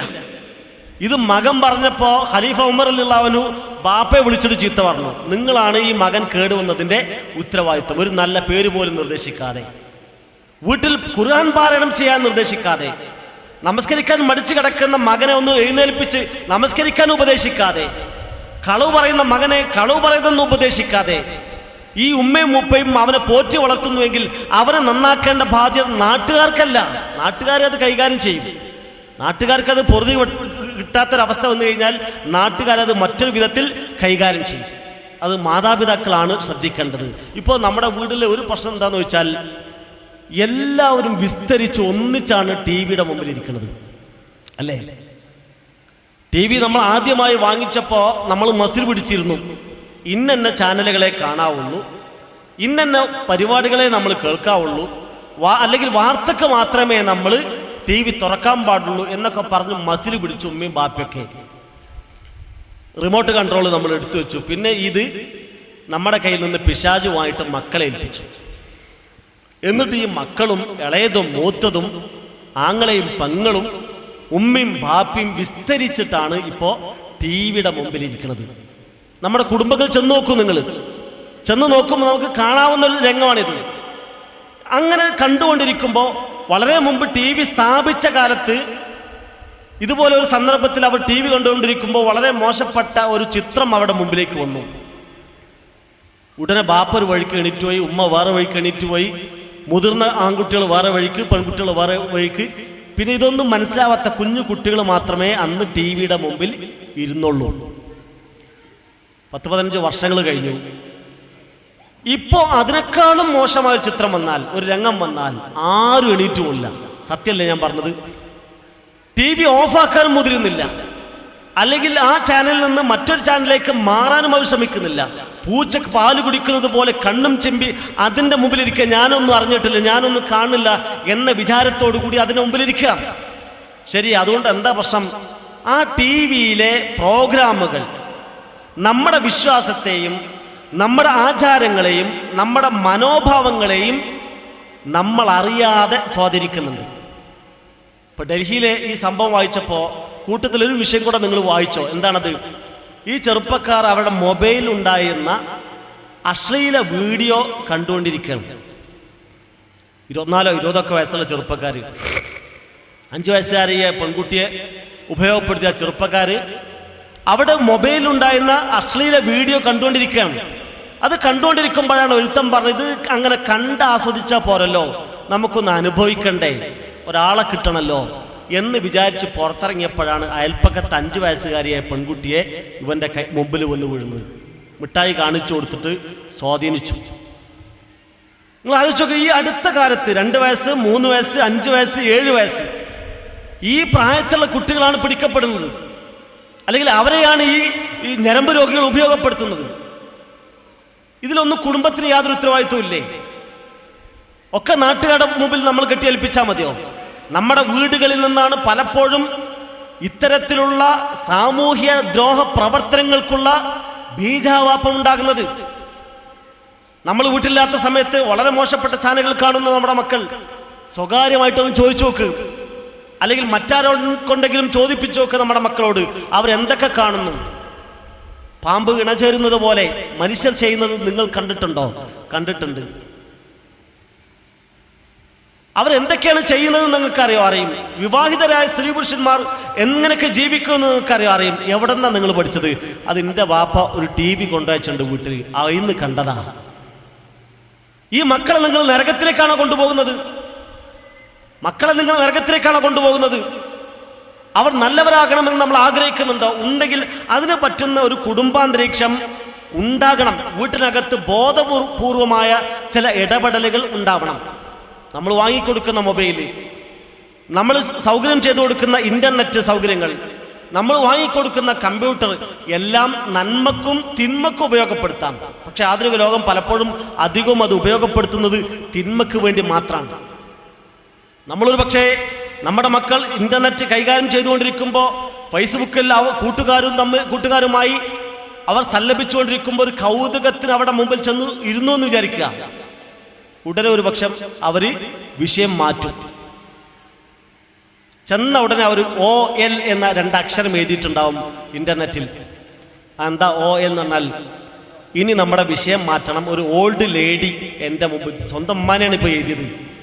ഒരു ഓൾഡ് ലേഡി എൻ്റെ അടുത്ത് വന്നിരിക്കുന്നുണ്ട്, നമ്മൾ ഇതുവരെ സംസാരിച്ച വിഷയം ഇനി സംസാരിക്കാൻ പറ്റില്ല, വിഷയം മാറ്റും. അപ്പോൾ ഉടനെ മറുഭാഗത്തു നിന്നുള്ള ചോദ്യം, നമ്മുടെ മാത്സ് ടീച്ചർ ഇന്ന് എന്താ പഠിപ്പിച്ചത്? എനിക്ക് ഇതിൻ്റെ ഭാഗം മനസ്സിലായിട്ടില്ല. അവർ നേരത്തെ വേറെ ഏതോ വിഷയത്തെക്കുറിച്ചാണ് സല്ലപിച്ചുകൊണ്ടിരുന്നത്.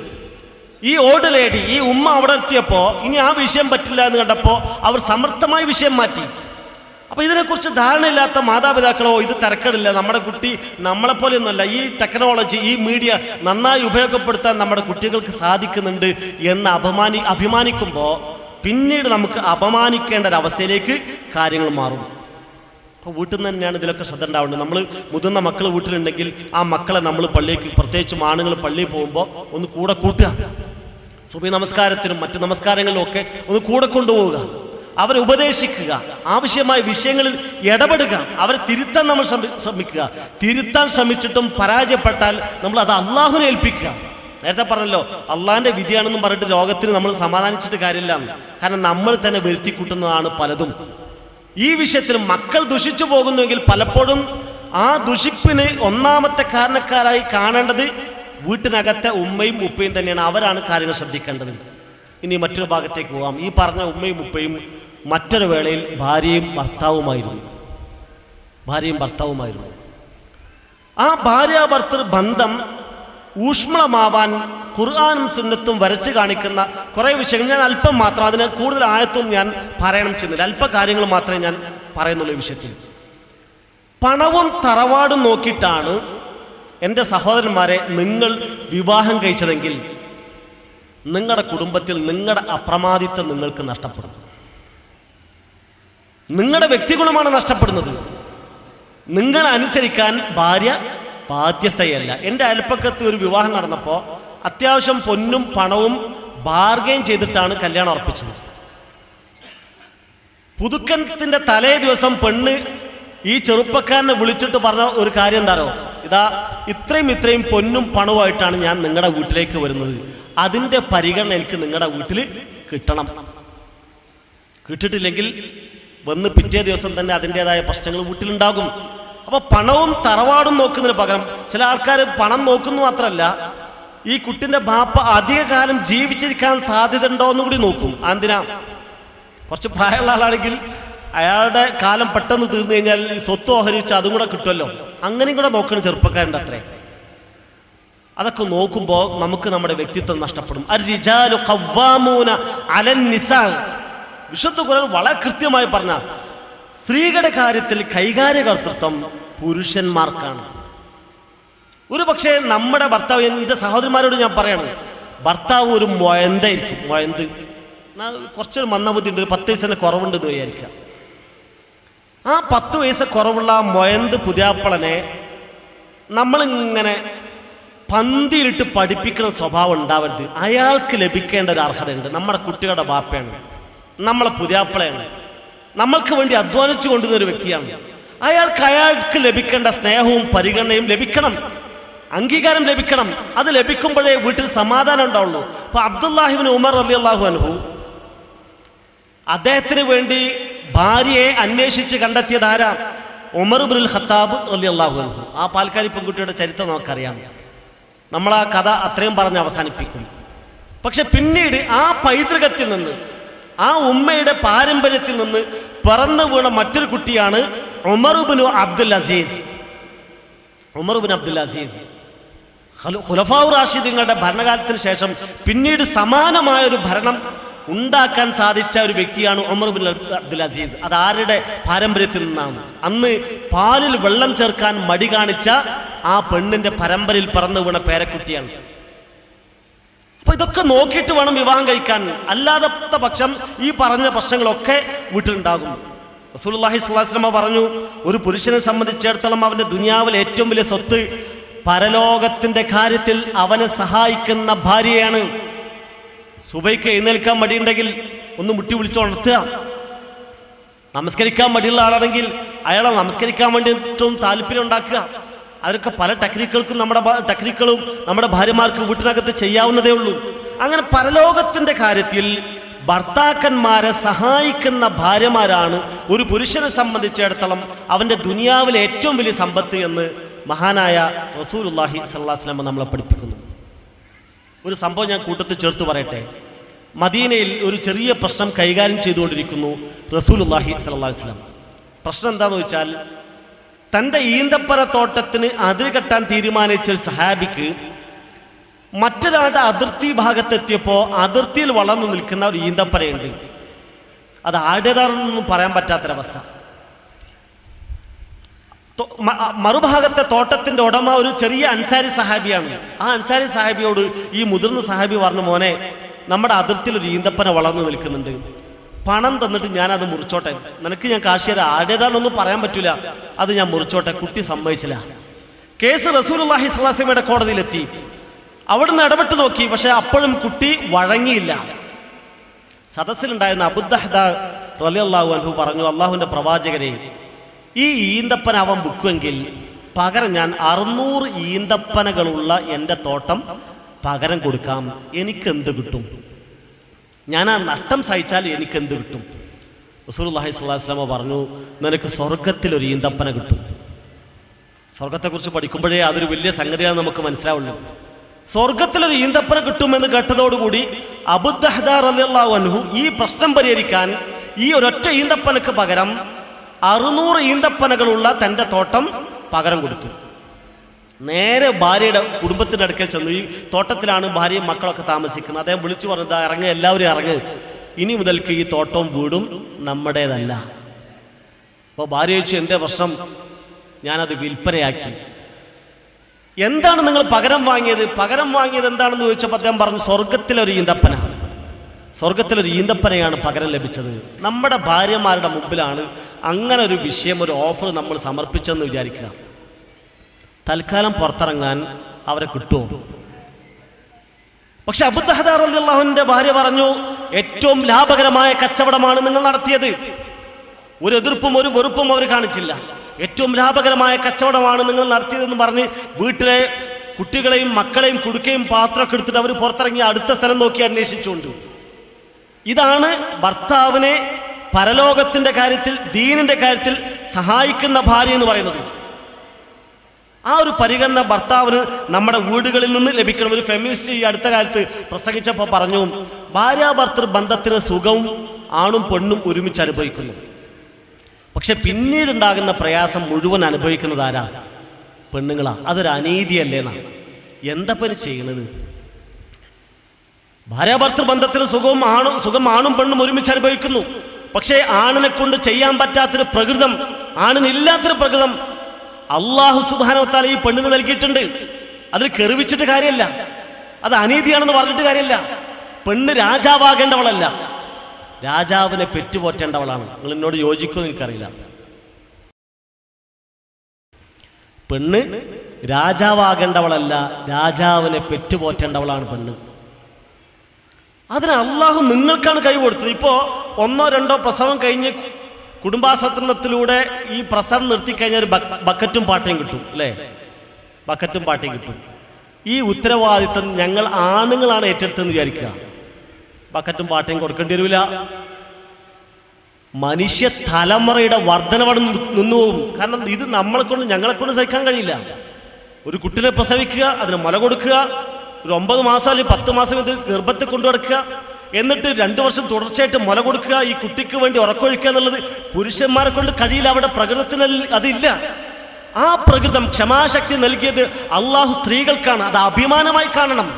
എന്നിട്ട് രാജാവിനെ പെറ്റുപോറ്റുക എന്ന ഉത്തരവാദിത്തം നമ്മുടെ സഹോദരിമാർ ഏറ്റെടുക്കണം. ജോലി കിട്ടണമെന്ന് വാശി പിടിക്കണ്ട. കിട്ടുമെങ്കിൽ നല്ല സുരക്ഷിതമായ ജോലി കിട്ടുമെങ്കിൽ നിങ്ങൾ ചെയ്തോ, അതിൽ എനിക്ക് വിരോധമൊന്നുമില്ല. പക്ഷെ അതിന് വാശി പിടിക്കാത്തതാണ് ഏറ്റവും നല്ലത്. റസൂലുള്ളാഹി സ്വല്ലല്ലാഹു അലൈഹി വസല്ലം പറഞ്ഞു, ഖത്താബിന്റെ ഭാര്യ സ്വർഗത്തിലാണ്. ഞാൻ ദീർഘിപ്പിക്കുന്നില്ല, ഖത്താബിന്റെ ഭാര്യ സ്വർഗത്തിലാണ് എന്ന് റസൂലുള്ളാഹി സ്വല്ലല്ലാഹു അലൈഹി വസല്ലം പറഞ്ഞു. അപ്പോൾ ആളുകൾ എന്താണ് അങ്ങനെ ഒരു സന്തോഷ വാർത്ത റസൂലുള്ളാഹി സ്വല്ലല്ലാഹു അലൈഹി വസല്ലം പറഞ്ഞത് എന്ന് പഠിക്കാൻ വേണ്ടി ചെന്നു ഈ പെണ്ണിൻ്റെ അടുത്ത്. അപ്പോൾ ഈ പെണ്ണ് പറഞ്ഞു അത്രേ, പലതും ആലോചിച്ചിട്ട്, അത് എൻ്റെ ഭർത്താവ് ദൂരെ ജോലിക്ക് പോകുമ്പോൾ അദ്ദേഹത്തിൻ്റെ ജോലിയും പ്രയാസങ്ങളൊക്കെ ഞാൻ ഇങ്ങനെ മനസ്സിൽ കാണും. അദ്ദേഹത്തിന് ഇപ്പോൾ ദാഹിക്കുന്നുണ്ടാകും എന്ന് തോന്നുമ്പോഴേക്കും എൻ്റെ തൊണ്ടയിൽ വെള്ളം വറ്റിപ്പോകും. ഞാൻ അദ്ദേഹത്തിൻ്റെ വിഷമവുമായി താരതമ്യപ്പെടും. അതുകൊണ്ട് ജോലി കഴിഞ്ഞ് അദ്ദേഹം വീട്ടിലെത്തിയ ഉടനെ അദ്ദേഹത്തിന് വേണ്ടി ഞാൻ വസ്ത്രങ്ങൾ അലക്കി വെച്ചിട്ടുണ്ടാകും, കുളിക്കാനുള്ള വെള്ളം സൗകര്യപ്പെടുത്തി വെച്ചിട്ടുണ്ടാകും. അദ്ദേഹത്തോട് ഞാൻ സ്നേഹത്തോടു കൂടി പെരുമാറും. അദ്ദേഹത്തിൻ്റെ ആവശ്യങ്ങളൊക്കെ നിർവഹിച്ചാൽ ഒരു കുഞ്ഞിനെ പോലെ ഞാൻ അദ്ദേഹത്തിൻ്റെ മുമ്പിൽ പെരുമാറും. ഭക്ഷണം കൊടുത്തു, വെള്ളം കൊടുത്തു, കുളിക്കാനുള്ള സൗകര്യങ്ങൾ ചെയ്തു കൊടുത്തു, വസ്ത്രം എല്ലാം സൗകര്യപ്പെടുത്തി വെച്ചു. അതിന് പുറമെ ഒരു കുഞ്ഞിനെ പോലെ ഞാൻ അദ്ദേഹത്തിൻ്റെ മുമ്പിൽ പെരുമാറും. കാരണം അദ്ദേഹം എമ്പാടും പ്രയാസങ്ങൾ സഹിച്ചിട്ടാണ് ജോലി ചെയ്ത് വീട്ടിലെത്തിയത്. അദ്ദേഹത്തിന് ആശ്വാസമാകണം എന്ന നിലയ്ക്ക് സഹോദരന്മാരെ, ആ രീതിയിൽ നമുക്ക് നമ്മുടെ ഭർത്താവിന് സേവനം ചെയ്യാൻ സാധിച്ചാൽ അത് തന്നെയും സ്വർഗത്തിന് പോകാൻ ഒരു കാരണമാകുമെങ്കിൽ പിന്നെ അതൊരു അഭിമാനമായി കാണേണ്ടവരല്ലേ നമ്മൾ. ശരി, ഇനി പുരുഷന്മാരുടെ കാര്യത്തിൽ കുറച്ച് കാര്യം കൂടെ ശ്രദ്ധിക്കാണ്ട്. റസൂലുള്ളാഹി സ്വല്ലല്ലാഹു അലൈഹി വസല്ലം പറഞ്ഞു, ഖിയാറുക്കും ലി അഹ്ലിഹി, നിങ്ങളിൽ ഏറ്റവും നല്ലവർ തൻ്റെ കുടുംബത്തോട് ഏറ്റവും നന്നായി പെരുമാറുന്നവരാണ്. ഞാനൊരു സാമൂഹ്യക്ഷേമ പ്രവർത്തകനാണ്. എനിക്കൊരുപാട് സംഘടനാ ബന്ധമുണ്ട്. ആ സംഘടനാ ബന്ധമുള്ള ആളുകളോട്, പ്രവർത്തകരോട്, നേതാക്കന്മാരോട്, അനുയായികളോട് ഞാൻ നന്നായി പെരുമാറുന്നു. ആ വിഷയങ്ങളിലൊക്കെ ഉണ്ടാകുന്ന പ്രശ്നങ്ങളിൽ ഞാൻ ക്ഷമിക്കുന്നു, സഹനതയോടെ മുന്നോട്ട് പോകുന്നു. പക്ഷേ വീട്ടിനകത്തുണ്ടാകുന്ന ഒരു ചെറിയ പ്രശ്നത്തിൻ്റെ പേരിൽ ക്ഷമിക്കാൻ എനിക്ക് സാധിക്കുന്നില്ല എങ്കിൽ ഞാൻ എന്ത് സംഘടനാ പ്രവർത്തകനാണ്, എന്ത് ആദർശത്തിൻ്റെ ആളാ ഞാൻ? അല്ലേ? നമ്മളെ പ്രതീക്ഷിച്ചല്ലേ ആ പെണ്ണിരിക്കുന്നത്, നമ്മുടെ ചൂട് പറ്റിക്കിടക്കാൻ, നമ്മുടെ സ്നേഹം കിട്ടാൻ, നമ്മളിൽ നിന്നൊരു നല്ല തലോടൽ ലഭിക്കാൻ, നല്ലൊരു വാക്ക് ലഭിക്കാൻ. നേരം വെളുത്ത് വൈകുന്നേരം വരെ നമ്മളെ പ്രതീക്ഷിച്ചിരിക്കുന്ന ആ പെണ്ണിന് സാധിക്കണില്ലെങ്കിൽ ആ പെണ്ണ് നമ്മൾ വിചാരിച്ച വ്യക്തിത്വത്തിലേക്ക് വളരണമെന്ന് ആഗ്രഹിച്ചിട്ട് കാര്യമുണ്ടോ? ആ പെണ്ണിന് നമ്മളിൽ നിന്ന് കിട്ടേണ്ട ചില ബാധ്യതകളുണ്ട്, അവകാശങ്ങളുണ്ട്. ആ അവകാശങ്ങൾ സഹോദരന്മാരെ അവർക്ക് നൽകാൻ നമ്മളും തയ്യാറാവണം. ഒരു സുഹൃത്ത് ഒരു ദിവസം മൊബൈൽ വീട്ടിൽ വെച്ച് മറന്നു വെച്ചു പോയി. അപ്പോൾ ഭാര്യയ്ക്ക് എന്തോ അത്യാവശ്യത്തിന് ഭർത്താവിന് കിട്ടണം എന്ന് വന്നപ്പോൾ അവർ തൻ്റെ കയ്യിലുണ്ടായിരുന്ന മൊബൈൽ അടിച്ചു. അപ്പോൾ ഭർത്താവിൻ്റെ മൊബൈൽ വീട്ടിൽ നിന്ന് ഇങ്ങനെ ശബ്ദിക്കാൻ തുടങ്ങി. അപ്പോൾ മൊബൈൽ എടുത്ത് നോക്കുമ്പോൾ ഭാര്യയുടെ പേരിൻ്റെ സ്ഥാനത്ത് ഇയാൾ എഴുതി വെച്ചത് ഗോണ്ടനാമോ എന്നാണ്. ചിലപ്പോൾ ചില വീടുകളിലൊക്കെ അങ്ങനെ ഗോണ്ടനാമോ തന്നെയാണ് ഉണ്ടാവുക. പക്ഷെ ഇയാളിത് എഴുതി വെച്ചത് ഗോണ്ടനാമോ എന്നാണ്. നോക്കുക, അയാൾ അയാളുടെ ഭാര്യയെ അപമാനിച്ചത്. മറ്റൊരാളുടേത് പറഞ്ഞു കേട്ടിട്ടുണ്ട്, ഇയാൾ ഭാര്യയുടെ ഫോണിൻ്റെ ഒരു പ്രത്യേക ട്യൂണാണ് കൊടുത്തത്. എന്താ? പട്ടി കുരക്കണ വെച്ച കൊടുത്തത്. പട്ടി കുരക്കണ വെച്ചാൽ കാരണം അത് വീട്ടിൽ ചെന്നാലും കിട്ടുന്നുണ്ടാവും ചിലപ്പോൾ. അപ്പോൾ അങ്ങനെ ഉണ്ടെങ്കിൽ, ഈ പെണ്ണൊരു ഗോണ്ടനാമോ ആയി മാറുന്നുണ്ടെങ്കിൽ, ഒരു പട്ടിയുടെ സ്വഭാവം കാണിക്കുന്നുണ്ടെങ്കിൽ, നമ്മളിൽ നിന്ന് അവർക്ക് കിട്ടേണ്ട ചില അവകാശങ്ങൾ നമ്മൾ കൊടുത്തിട്ടില്ല എന്നെങ്കിലും ചിന്തിക്കണ്ടേ? അവരോട് നന്നായിട്ടൊന്ന് പെരുമാറണ്ടേ? വീട്ടിൽ കൂടിയാലോചനകൾ ഉണ്ടാവണ്ടേ? വരുമാനത്തിനനുസരിച്ച് ചെലവ് ചെയ്യുന്ന ഒരു കൂടിയാലോചനയും ക്രമവും വീട്ടിനകത്തുണ്ടാവണ്ടേ? അപ്പോഴല്ലേ കുടുംബാന്തരീക്ഷം ഒരു സമാധാനത്തോടു കൂടി മുന്നോട്ട് പോകാൻ പറ്റുള്ളൂ. ഒരിക്കൽ തിരുവരങ്ങാടിയിൽ ഉണ്ടായ സംഭവമുണ്ട്. ഒരു മഹാനായ പണ്ഡിതൻ റമളാനിൽ ഇത്തികാഫിരുന്ന് രാത്രിയിലെ നമസ്കാരത്തിൻ്റെ ഇടയ്ക്ക് ചില ക്ലാസ്സുകൾ അദ്ദേഹം നടത്തും. അപ്പോൾ ക്ലാസ്സിൻ്റെ ഇടയ്ക്ക് ഇങ്ങനെ അവസാന ഭാഗത്ത് അദ്ദേഹം ഇങ്ങനെ പ്രാർത്ഥിക്കണം, പടച്ചവനെ ഞങ്ങളെയും ഞങ്ങളുടെ ഭാര്യാസന്താനങ്ങളെയും നീ ഒരുമിച്ച് സ്വർഗത്തിൽ പ്രവേശിപ്പിക്കണമേ. ഉണ്ടായ ഒരു സംഭവമാണ്. സദസ്സിലുണ്ടായിരുന്ന ഒരാൾ പറഞ്ഞു, അതിന് ആമയും പറയാൻ എന്നെ കിട്ടൂല എന്ന്. സ്വർഗം പൂതില്ലാത്തതുകൊണ്ടല്ല, പക്ഷെ അവിടെയും ഒരുമിച്ച് ജീവിക്കാൻ ഇവർക്ക് ആഗ്രഹമില്ല. എന്തുകൊണ്ട്? ഇവിടെ നമ്മളിങ്ങനെ അടിച്ച് ഇങ്ങോട്ട് സഹിക്കുകയാണ്. ഈ ഒരു ബന്ധം അങ്ങനെയല്ല, ഇത് ഈ ബന്ധം ആസ്വദിക്കാനുള്ളതാണ്. ഭാര്യ ഭർത്തൃ ബന്ധം ആസ്വദിക്കാനുള്ളതാണ്, സഹിക്കാനുള്ളതല്ല. ഭാര്യ ഭർത്താവ് എന്ന പദം പോലും ചിലപ്പോൾ വിമർശിക്കപ്പെട്ടിട്ടുണ്ട്. യഥാർത്ഥത്തിൽ ഈ രണ്ട് പദങ്ങൾ വിമർശിക്കപ്പെടേണ്ട പദമൊന്നുമല്ല. കാരണം അത് മലയാള പദം അല്ല എന്നാണ് ഞാൻ പറഞ്ഞു കേട്ടത്. ഭാര്യ ഭർത്താവ് എന്നുള്ളത് മലയാള പദം അല്ല, രണ്ട് സംസ്കൃത പദങ്ങളാണ് അത്രേ. എനിക്കതിന് വലിയ വിവരമൊന്നുമില്ല. എന്നോട് പറഞ്ഞ വ്യക്തി പറഞ്ഞത് ഭർത്താവ് എന്ന് പറഞ്ഞാൽ അതിൻ്റെ ശരിയായ പ്രയോഗം ബർ ആവ് എന്നാണ്. ഭാര്യ എന്ന് പറഞ്ഞാൽ ബർ ആയ, സ്ത്രീലിംഗ പദവും പുല്ലിംഗ പദവുമായി. ബർ എന്ന് പറഞ്ഞാൽ സന്തോഷം എന്നാണ്. അപ്പോൾ ഭർത്താവ് എന്ന് പറഞ്ഞാൽ സന്തോഷം നൽകുന്നവൻ, ഭാര്യ എന്ന് പറഞ്ഞാൽ സന്തോഷം നൽകുന്നവൻ. അർത്ഥത്തിൽ വരികയാണെങ്കിൽ ഈ മലയാള പദങ്ങളെ വിമർശിക്കേണ്ട. ഭാര്യയും ഭർത്താവുമായിട്ട് തന്നെയാണ് വീട്ടിൽ ജീവിക്കേണ്ടത്. ഒരാൾ ഭരിക്കുകയും മറ്റൊരാൾ ഭരിക്കപ്പെടുകയും ചെയ്യുന്ന അർത്ഥത്തിലല്ല എങ്കിൽ ഈ പദങ്ങൾ വിമർശിക്കപ്പെടണം. ആ ഒരു അവസ്ഥയിൽ ഭർത്താവ് സന്തോഷം നൽകുന്നവരും ഭാര്യ സന്തോഷം നൽകുന്നവളുമായി പരസ്പരം സന്തോഷം നൽകുകയും പരസ്പരം സുഖദുഃഖങ്ങൾ പങ്കിട്ടെടുക്കുകയും പരസ്പരം വിട്ടുവീഴ്ച ചെയ്യുകയും കൂടിയാലോചന നടത്തുകയും ചെയ്യുന്നുവെങ്കിൽ ഏതൊരു കുടുംബത്തിലും ഒരു പരിധിവരെയെങ്കിലും സമാധാനം ഉണ്ടാകും. പരസ്പര വിശ്വാസം ഉണ്ടാവണം. ഭാര്യയ്ക്കും ഭർത്താവിനും ഇടയിൽ പരസ്പര വിശ്വാസം ഉണ്ടാകും. ഈ അടുത്ത് സോഷ്യൽ മീഡിയയിൽ ഒരു ഇത് കണ്ടു. സോഷ്യൽ മീഡിയയിൽ പറഞ്ഞത് ഇതാണ്. ഒരു ചോദ്യം അവസാനത്ത് കൊടുത്തിട്ടുണ്ട്. എന്താ വിഷയം എന്ന് വെച്ചാൽ, ഭാര്യയും ഭർത്താവും ഒരേ ബെഡിൽ കിടന്നുറങ്ങുന്നു. പെട്ടെന്ന് രാത്രി ഞെട്ടി എണീറ്റിട്ട് ഭാര്യ പറയുന്നു, ഉറക്കം വിളിച്ചു പറയുന്നു, ഹസ്ബൻഡ് വരുന്നു. ഉടനെ ഭർത്താവ് അടുക്കള വഴി പുറത്തേക്ക് ഓടി. ഇത്രയും പറഞ്ഞിട്ട് അവസാനം ഒരു ചോദ്യം കൊടുത്തു, ഇതിൽ ആരാണ് കുറ്റവാളികൾ? രാത്രി ഞെട്ടി എണീറ്റിട്ടാണ് ഭാര്യ പറയുന്നത് ഹസ്ബൻഡ് വരുന്നു. ഇത് കേട്ടതോടുകൂടി പുതിയാപ്പിള അടുക്കള വഴിക്ക് പുറത്തേക്ക് ഓടി. എന്നിട്ട് അവസാനം കൊടുത്ത ചോദ്യം ഇതാണ്, ഇതിൽ ആരാണ് കുറ്റവാളി? വീടിനകത്തുള്ള ഈ ഇറങ്ങി നടപ്പ്, പരസ്പര വിശ്വാസമില്ലായ്മ, പരസ്പരമുള്ള വഞ്ചന, പരസ്പരമുള്ള ചതി ഒഴിവാക്കിയിട്ട് പരസ്പര വിശ്വാസം ഉണ്ടാക്കണം. പരസ്പര വിശ്വാസത്തോടു കൂടി മുന്നോട്ട് പോകണം. അതിൽ എല്ലാ കാര്യങ്ങളും വെട്ടി തുറന്ന് പറഞ്ഞോണമെന്നില്ല. ചില അബദ്ധങ്ങൾ സംഭവിച്ചിട്ടുണ്ട്. ഒന്നാമത്തെ ആദ്യ രാത്രി തന്നെ രണ്ടാളും തീരുമാനിച്ചു. എന്താ തീരുമാനിച്ചത്? നമുക്കിടയിൽ ഇനി ഒരു രഹസ്യവും ബാക്കി വരാൻ പാടില്ല. അതുകൊണ്ട് നിങ്ങളുടെ ആദ്യകാലത്തുള്ള എല്ലാ ജീവിതങ്ങളും പറയാം, എൻ്റെ ജീവിതത്തിലുള്ളത് ഞാനും പറയാം. അങ്ങനെ രണ്ടാളാണ് പറഞ്ഞു. പിറ്റേന്നാണ് പിരിഞ്ഞു. ബാക്കി വെക്കാൻ റസൂലുള്ളാഹി സ്വല്ലല്ലാഹി അലൈഹി വസല്ലം അനുവദിച്ച രംഗമാണ് കുടുംബാന്തരീക്ഷം. ചിലതൊക്കെ രഹസ്യമാക്കി വെക്കേണ്ടി വരും. ഇതിൻ്റെ പുതിയാപ്പളല്ലേ, എൻ്റെ പുതിയണ്ണല്ലേ, എല്ലാം ചിലർക്കൊക്കെ അഡ്ജസ്റ്റ് ചെയ്ത് പോകാൻ പറ്റുമായിരിക്കും. പക്ഷേ അധിക ആളുകൾക്കും ഈ രഹസ്യങ്ങളൊക്കെ കേട്ട സ്ഥിതിക്ക് ഇത്രയൊക്കെ ഇവരുടെ ജീവിതത്തിൽ സംഭവിച്ചിട്ടുണ്ടെങ്കിൽ ഇനിയും സംഭവിച്ചുകൂടെ എന്ന ഒരു സംശയം ബാക്കി നിൽക്കും. അത് ആ കുടുംബത്തെ ബാധിക്കും, സമാധാനത്തെ ബാധിക്കും, അവർ തമ്മിലുള്ള സ്നേഹബന്ധത്തെ ബാധിക്കും. അതുകൊണ്ട് ചിലതൊക്കെ രഹസ്യമാക്കി വെക്കേണ്ടതുണ്ട്. ഞാൻ ദീർഘിപ്പിക്കല്ല. ഇനി മക്കൾ ചാടി പോകുന്ന ചില വിഷയങ്ങൾ കൂടെ പറയുമ്പോൾ എനിക്ക് എൻ്റെ പ്രായം കുറഞ്ഞ കുട്ടികളോടാണ് പറയുന്നത്. നിങ്ങളെ പെറ്റുപോറ്റി വളർത്തിയിട്ടുള്ള നിങ്ങളുടെ മാതാപിതാക്കളെ അനുസരിക്കാത്തൊരവസ്ഥ ജീവിതത്തിൽ ഉണ്ടാവരുത്. ഒരു പെൺകുട്ടി അവൾക്ക് ഇഷ്ടപ്പെട്ട ഒരു പുരുഷന്റെ കൂടെ ഇറങ്ങിപ്പോകാൻ തീരുമാനിച്ചു, അല്ലെങ്കിൽ ഒരു ചെറുപ്പക്കാരൻ അവനിഷ്ടപ്പെട്ട ഒരു പെൺകുട്ടിയുടെ കൂടെ ഒരുമിച്ച് ജീവിക്കാൻ തീരുമാനിച്ചു. കുടുംബത്തിൻ്റെയോ നാട്ടുകാരുടെയോ സമ്മതത്തിന് അവർ കാത്തു നിന്നില്ല. ശരി, ഇത് എത്ര കാലം മുന്നോട്ട് പോകും? അധികം നീണ്ടു നോക്കില്ല. മഞ്ചേരി ആസ്ഥാനമായി പ്രവർത്തിക്കുന്ന ഒരു നിരീശ്വരവാദ പ്രസ്ഥാനത്തിന്റെ പ്രവർത്തകനാണ് അബ്ദുൽ ജബ്ബാർ എന്ന് പറയുന്ന ചെറുപ്പക്കാരൻ.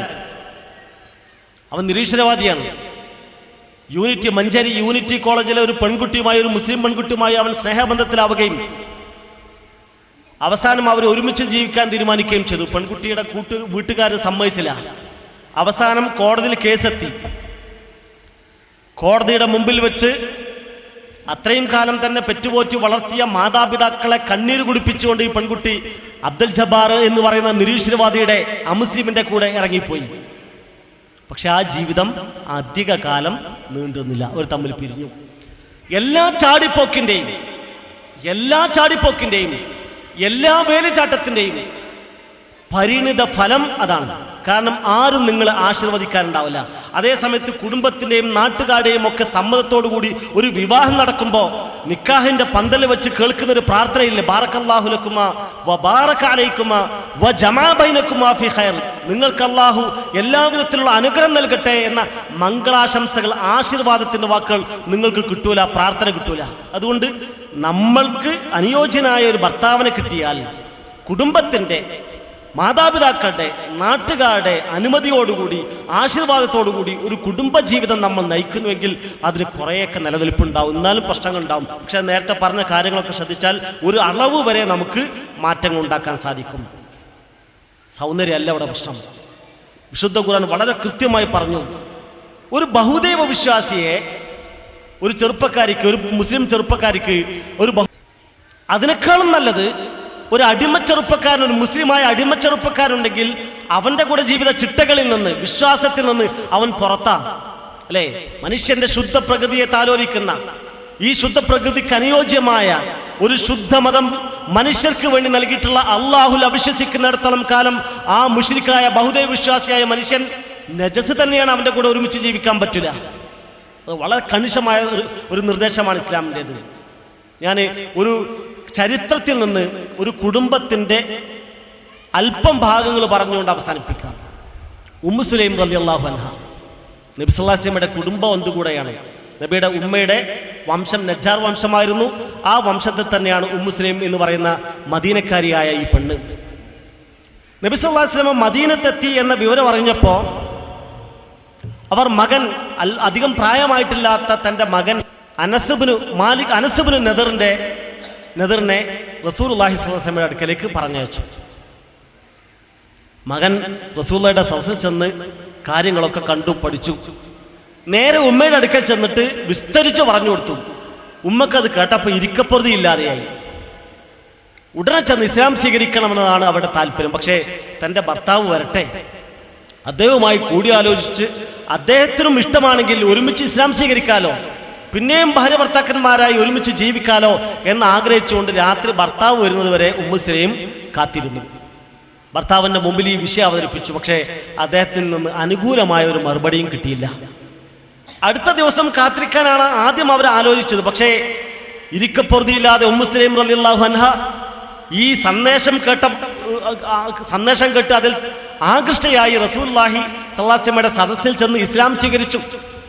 മകൻ ഇസ്ലാം സ്വീകരിച്ചിട്ടില്ല. മകനെ പ്രത്യേകം ചട്ടം കെട്ടി കാത്തു നിർത്തിയതാണ് ഉമ്മ. രാത്രി വീട്ടിൽ ഭർത്താവ് മാലിക് ഇബ്നു നദർ വന്നപ്പോൾ അന്നും അവർ വിഷയം അവതരിപ്പിച്ചു. പക്ഷേ അദ്ദേഹം തലേ ദിവസത്തെക്കാളും അല്പം കൂടെ കടുത്ത രീതിയിലാണ് പ്രതികരിച്ചത്.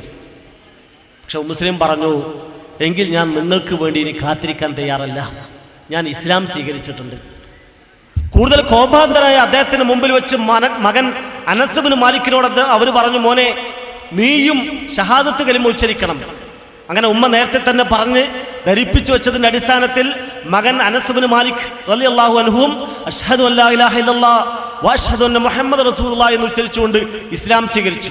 പ്രകോപിതനായ പിതാവ് വീട്ടിൽ നിന്ന് ഇറങ്ങിപ്പോയി. ഇനി ഈ കുടുംബത്തിലേക്ക് ഞാൻ തിരിച്ചു വരില്ല. വഴിയിൽ വെച്ച് ശത്രുവുമായി ഏറ്റുമുട്ടേണ്ടി വരികയും അദ്ദേഹം കൊല്ലപ്പെടുകയും ചെയ്തു. ഉമ്മു സുലൈമിന് ഭർത്താവിനെ നഷ്ടപ്പെട്ടു. പിന്നീടാണ് അബൂ തൽഹ എന്ന് പറയുന്ന മദീനയിലെ ഏറ്റവും വലിയ പണക്കാരൻ ഉമ്മു സുലൈമിനെ വിവാഹാന്വേഷണം നടത്തിയിട്ട് വീട്ടിൽ വരുന്നത്. മദീനയിലെ ഏറ്റവും വലിയ പണക്കാരനാണ് അദ്ദേഹം. ഉമ്മു സുലൈമിന്റെ മുമ്പിൽ അദ്ദേഹം വിവാഹാഭ്യർത്ഥന നടത്തി. ധാരാളം മഹർ ഓഫർ ചെയ്തു. പക്ഷെ ഉമ്മു സുലൈം ഒരൊറ്റ ചോദ്യമാണ് അബൂ തൽഹയോട് ചോദിച്ചത്.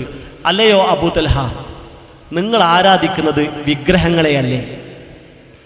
നിങ്ങൾ ആരാധിക്കുന്നത് വിഗ്രഹങ്ങളെയല്ലേ? അബൂ തൽഹ പറഞ്ഞു, ഉമ്മു സുലൈം, ഈ വിഷയത്തിൽ തർക്കിക്കാൻ വേണ്ടിയിട്ടല്ല ഞാൻ വന്നത്.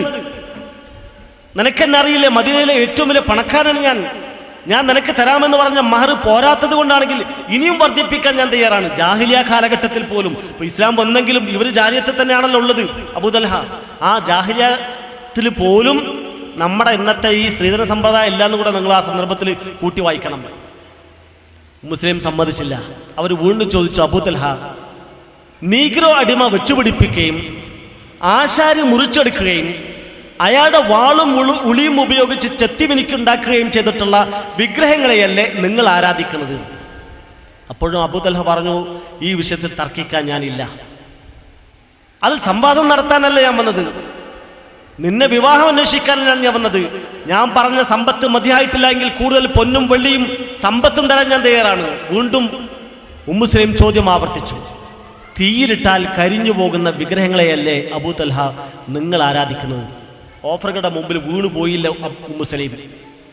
അബൂ തൽഹയുടെ സമ്പത്തിൽ, അബൂ തൽഹയുടെ സൗന്ദര്യത്തിൽ വീണുപോവാതെ അകത്ത് ചെന്ന ഈമാനിന്റെ ഫലത്തിൽ അവർ അബൂ തൽഹയെ ചോദ്യം ചെയ്യുന്നു. തീയിലിട്ടാൽ കരിഞ്ഞു പോകുന്ന വിഗ്രഹങ്ങളെയല്ലേ അബൂ തൽഹ നിങ്ങൾ ആരാധിക്കുന്നത്?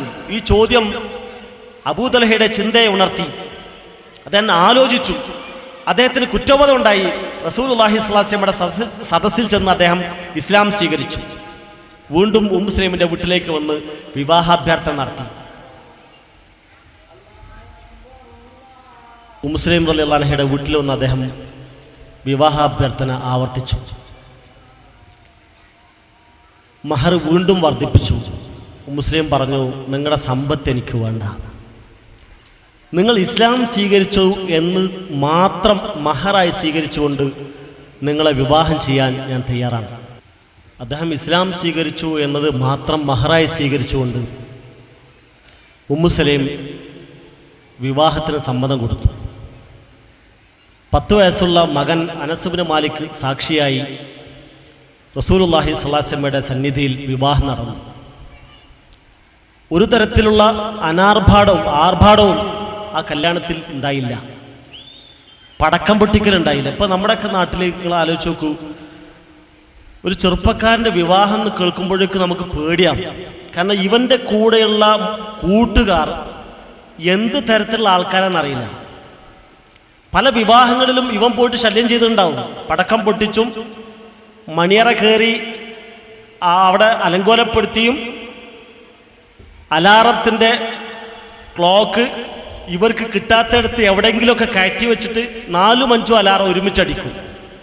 ഇത് തെരഞ്ഞാലും കാണൂല, കിട്ടൂല. അത്രയും ദൂരത്തെ എവിടെയെങ്കിലുമൊക്കെ പറ്റിപ്പിടിച്ച് ഇവർ കയറിയിട്ട് ശരിയാക്കി വെച്ചിട്ടുണ്ടാവും.